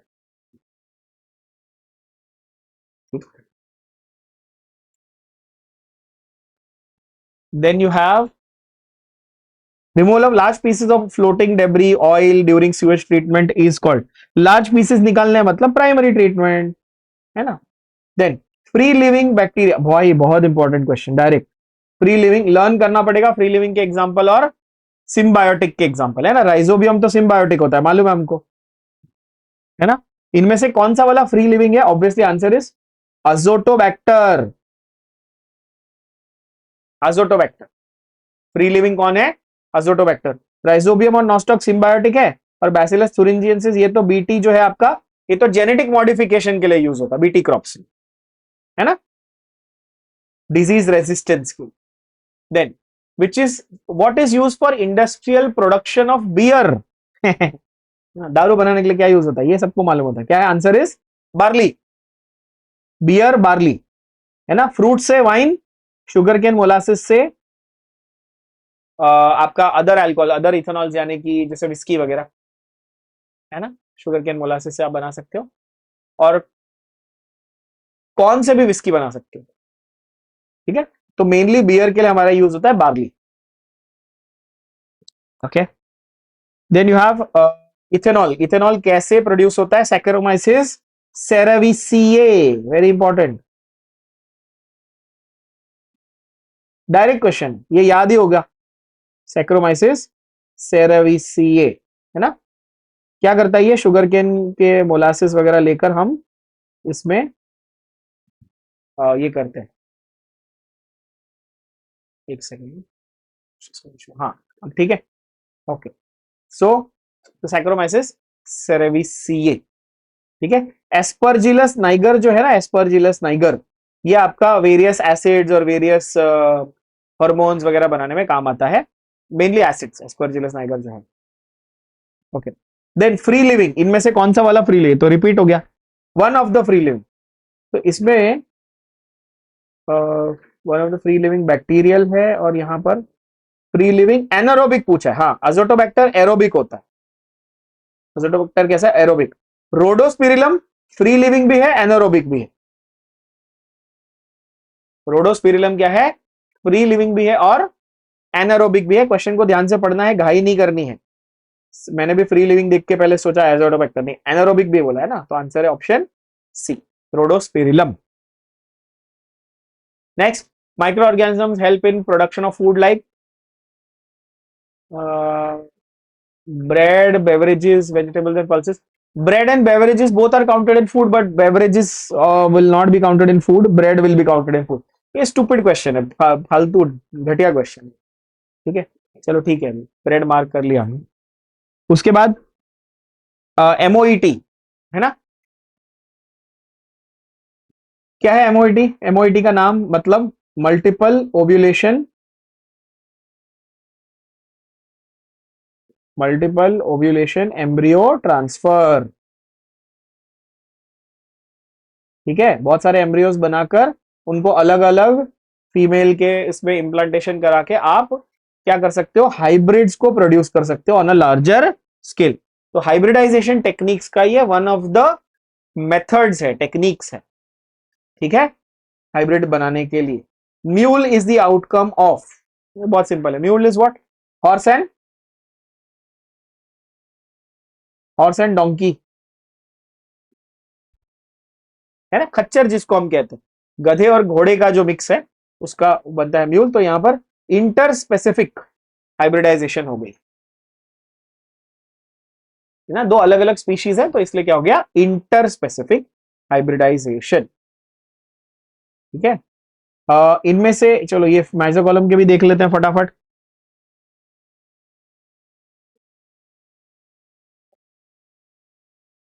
ये हमारे पास कौन सा था?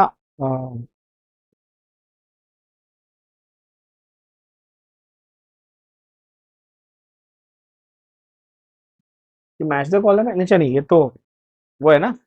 हाँ, fill in the blank type करना है बेसिकली आपको, एबीसीडी कहां पर क्या क्या है वो लिखना है।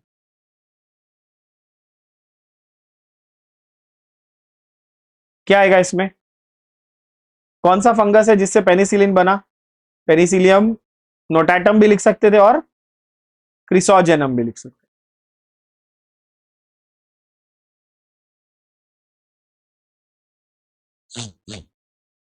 है ना। तो ये आपका पेनिसिलियम क्रिसोजेनम हो गया,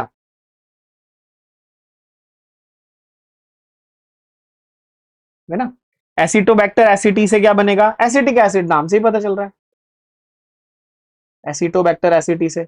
एस्परजिलस नाइजर, अभी मैंने बोला था थोड़ी देर पहले, नाइजर से सिट्रिक एसिड बनता है ना, वेरियस एसिड्स बनते हैं। एंड यीस्ट से सैक्रोमाइसिस सेरेविसिया लेकर क्या बनाते हो आप? इथेन। ठीक है, सैक्रोमाइसिस सेरेविसिया लेकर इथेन, सिंपल। नेक्स्ट चैप्टर 12, बस लास्ट दो दो चैप्टर्स बचे।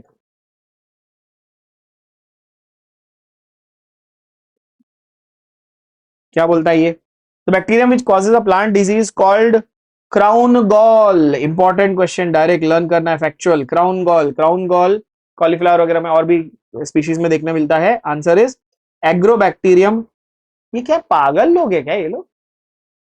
हाँ, क्या है, एबीसीडी भी ढंग से नहीं टाइप कर पा रहे क्या ये? हाँ, क्या घोचू लोग है यार, एबीसीडी ठीक कर लेना इसमें। Agrobacterium tumefaciens, okay, option B, that is agrobacterium tumefaciens. मतलब सीरियसली ना, somebody should write to the Maharashtra board की, शर्म कर लो जरा यार, इतना बड़ा डिपार्टमेंट लेके बैठे हो तुम, बेसिक प्रिंटिंग नहीं कर पा रहे हो यार। हम प्राइवेट ट्यूशन में इससे अच्छी प्रिंटिंग करके दे देते हैं बिना मिस्टेक की, शर्म आनी चाहिए इन लोगों को।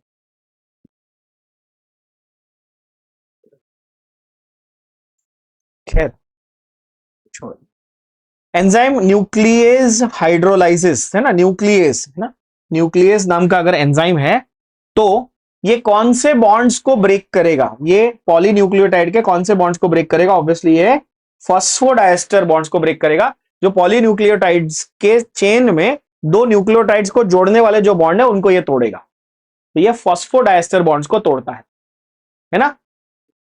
इन C third question, in vitro amplification of DNA और आरएनए, मतलब आपके पास कोई भी एक न्यूक्लियोटाइड है या आपके पास न्यूक्लिक एसिड है, डीएनए या आरएनए, उसका आपको outside the test tube non living तरीके से एम्प्लीफिकेशन करना है, उसकी कॉपीज बनानी।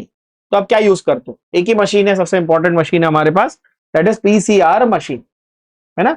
हमने पीसीआर आरटीपीसीआर टेस्ट भी बहुत करवाया होगा कोविड में, है ना, उसमें ये वाला मेथड यूज होता है।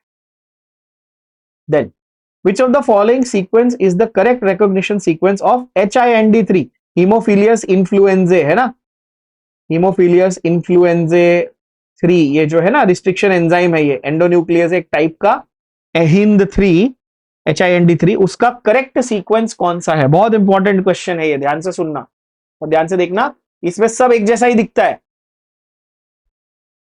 बहुत इंपॉर्टेंट है ना? ध्यान से देख के, अब अगर आप पैलिंड्रोमिक सीक्वेंस ध्यान से देखेंगे तो आपको क्लिक होगा कि ये वाला ए जो ऑप्शन है वो HIND3 का करेक्ट रिकॉग्निशन सीक्वेंस है। AAGCTT, यहां देखो AAGCTT है ना, राइट टू लेफ्ट ऐसे जा रहा है और ऐसे ये जा रहा है, ठीक है। 5 to 3 और ये भी 5 to 3 पैलिंड्रोमिक सीक्वेंस, ठीक है। इंपॉर्टेंट डायरेक्ट क्वेश्चन है HIND3 का sequence. Then you have recombinant protein. कौन सा ऐसा रिकॉम्बिनेंट प्रोटीन है जिसको डिसॉल्विंग ऑफ ब्लड क्लॉट्स के लिए यूज किया जाता है? Obviously the answer is tissue plasminogen activator. आप नोटिस करेंगे कि बाकी सब बहुत फालतू ऑप्शन है, इसमें आपको कोई कंफ्यूजन का स्कोप ही नहीं था। मतलब इंसुलिन तो हार्मोन है यार जो पैनक्रियास से आता है, रिलैक्सिन हार्मोन है जो बर्थ के बाद वो जो रिलीज होता है, वो एरिथ्रोपोइटिन किडनी से रिलीज होता है आपके आरबीसीज बनाने के लिए। recognition sequence of restriction enzymes are generally how many, and this thing, how many nucleotides long? It is 4 to 8. Direct value है 4 to 8 न्यूक्लियोटाइड्स इसमें होते हैं। I am sorry, 4 to 8 nucleotides इस रिकॉग्निशन सीक्वेंसेस में होते हैं, ठीक है। एक यहां पर छोटा सा ये भी दिया हुआ है, क्या बोलते हैं, match the fill in the blanks, complete the chart type का क्वेश्चन, उसको भी सॉल्व कर लेते हैं अपन। क्या बोलता है ये? पहला क्या दिया है, पढ़ो। बीटी कॉटन है ना, तो बीटी कॉटन का पर्पस क्या है? रेजिस्टेंस, डिजीज रेजिस्टेंस है ना, insect resistance is more correct I would say,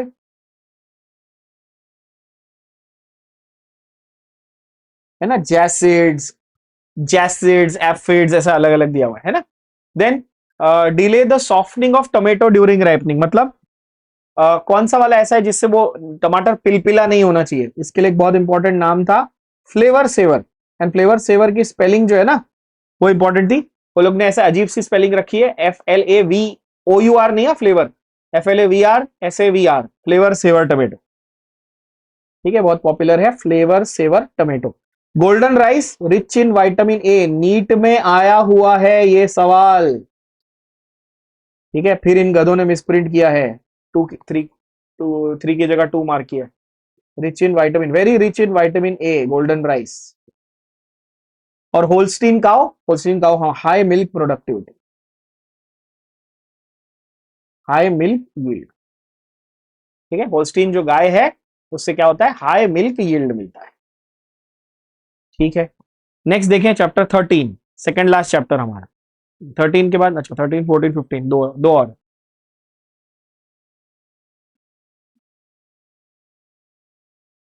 चलो देखेंगे, विच of the following ecosystem includes plants and animals and micro organisms. इनमें कौन से, ऑब्वियसली बायोटिक यानी कि living, plants animals and micro organisms क्या हो गए, सब लिविंग हो गए यानी कि बायोटिक फैक्टर हो गए।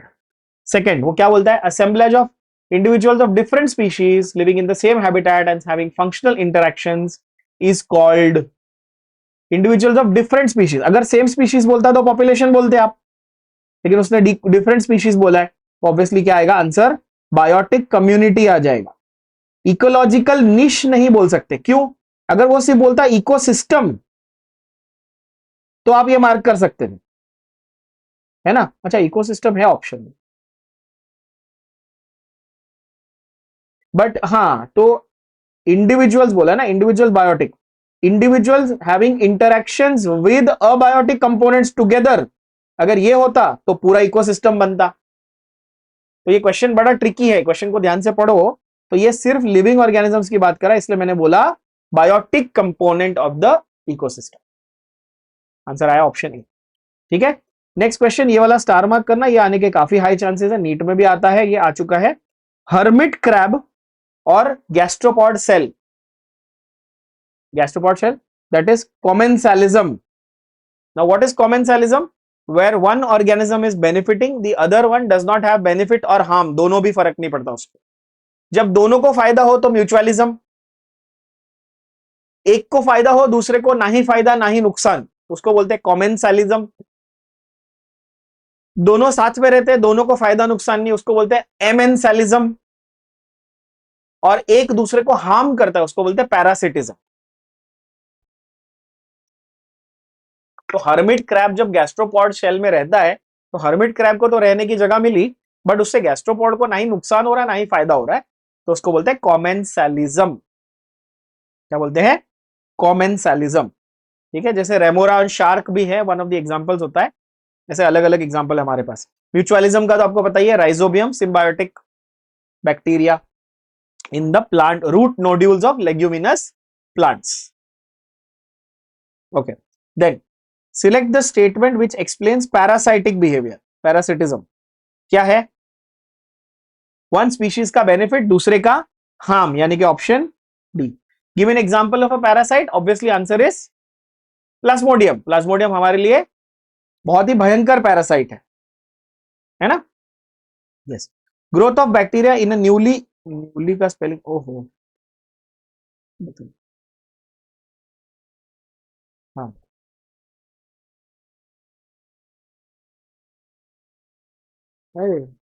न्यूली इनोक्यूलेटेड, क्या बोलते हैं, newly inoculated agar plate shows what growth pattern? It shows the Warhurst pearl growth pattern. ठीक है, ये बेसिकली एक ग्राफिकल ग्रोथ पैटर्न है, ग्रोथ का कर्व है, ग्राफ है। ठीक है, जो ये ग्रोथ पैटर्न दिखाता है, वर्हर्स्ट पर्ल्स लॉजिस्टिकल ग्रोथ पैटर्न। तो जब भी आप नया बैक्टीरिया, एक अगार अगार की प्लेट है ना, चॉकलेट अगार भी बनाते हैं बाय द वे लैब में, नहीं पता तो ब्लड अगार भी बनाते हैं, मजा आता है ऐसा, ये आपको सिखाएंगे सेकंड ईयर माइक्रोबायोलॉजी में सब सिखाया जाता है। ठीक है, चॉकलेट अगार, ब्लड अगार, मैकोंकीज अगार, ऐसे अलग अलग होते हैं। ठीक है, तो उसमें जब आप बैक्टीरिया को ग्रो करते हो तो एक स्पेसिफिक ग्रोथ पैटर्न दिखता है, जिसको अपन बोलते हैं वॉलहर्स पर्ल्स लॉजिस्टिक ग्रोथ पैटर्न। ठीक है, that is next is chapter number 14, that is your ecosystems and flow of energy. छोटे छोटे चैप्टर है, लास्ट के उसमें ज्यादा नहीं, 5-7 एमसीक्यूज ही होते हैं, खत्म। क्या बोलता है? Which factor of an ecosystem includes the plants? ये तो सेम हो गया, सॉरी वो मैंने डबल सर 2 बार डाल दिया वो पेज, है ना? शायद मैंने 2 बार डाल दिया, just give me 1 sec. Okay, now we are here. Sorry, वो गलती से मेरे से ही होना था। Here you have, yes, which one of the following has the largest population in a food chain? In food chain में सबसे ज्यादा कौन से होते हैं? Obviously क्या आएंगे? प्रोड्यूसर्स की क्वांटिटी सबसे ज्यादा होगी, प्रोड्यूसर सबसे ज्यादा होंगे, नहीं तो फिर पिरामिड तो अनस्टेबल हो जाएगा ना फूड चेन में, इसलिए प्रोड्यूसर बेस सबसे ज्यादा होनी चाहिए, यानी कि producer. Second trophic level in a lake, second trophic level, primary सबसे उसमें कौन है?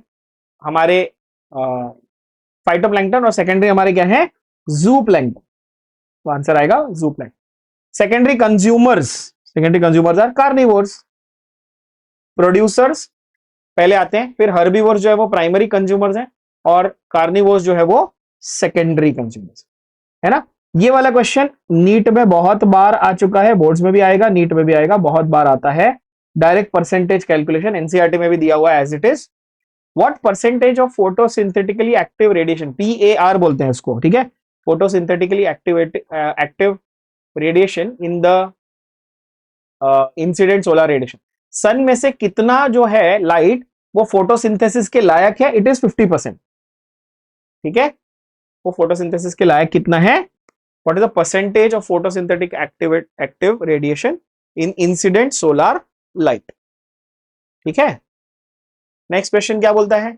Give the term used, just 1 second, मेरे को एक फोन आ रहा है, एक सेकंड।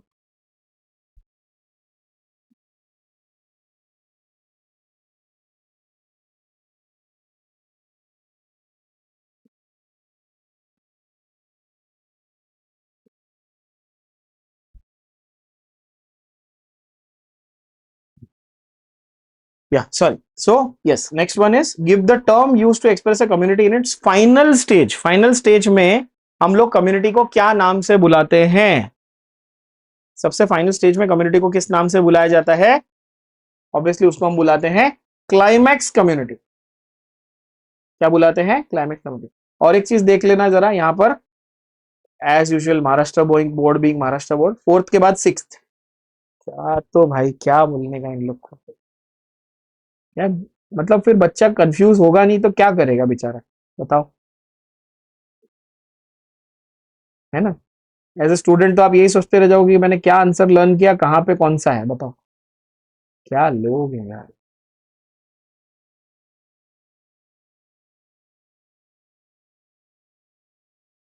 तो ठीक है, क्वेश्चन नंबर जरा ठीक कर लेना, मैंने यहाँ पे कर दिया, अपनी बुक में भी ठीक कर लेना।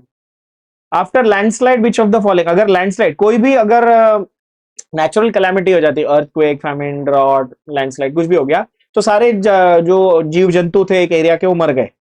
अब दोबारा से जीरो से रीबिल्डिंग होगी, तो वो प्राइमरी होगी कि सेकेंडरी? सेकेंडरी, क्योंकि ऑलरेडी एक बार थे और मर चुके हैं। अब दोबारा बिल्डअप, दोबारा वर्ड आ गया तो क्या आएगा? सेकेंडरी।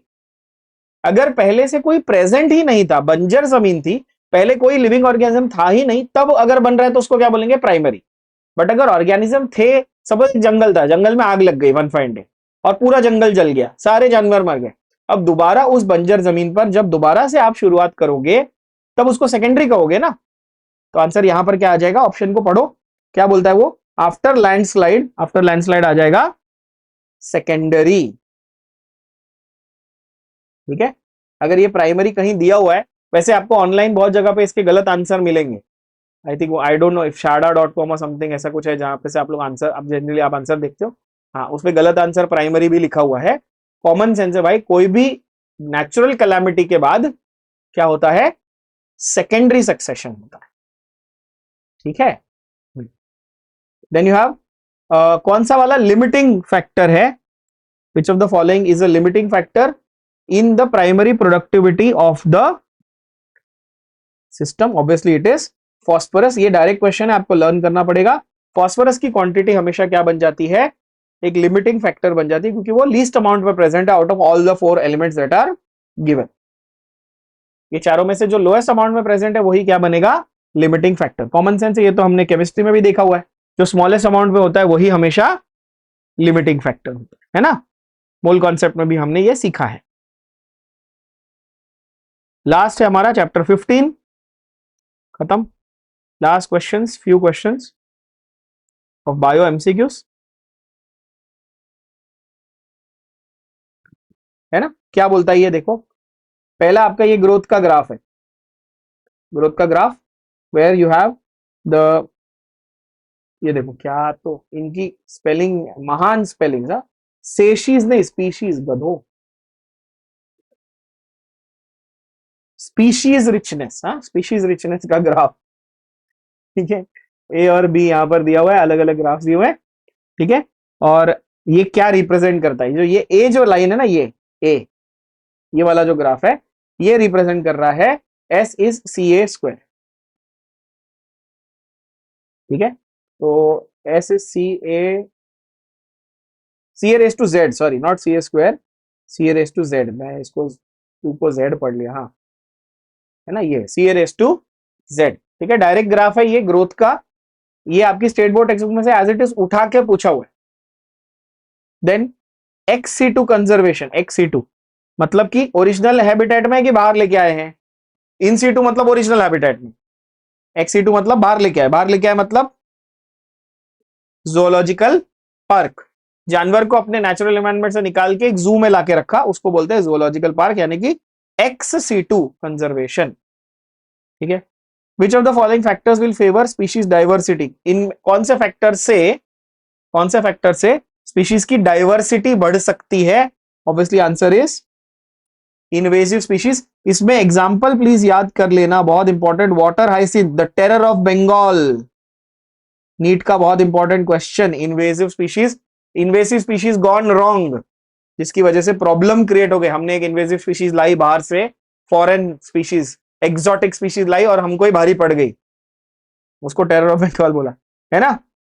अरे वाह, देखो नेक्स्ट क्वेश्चन वही है, लो है ना, क्या है? Water hyacinth became the terror of Bengal. Yes, CFCs are polluting agents produced by jet planes. What are CFCs?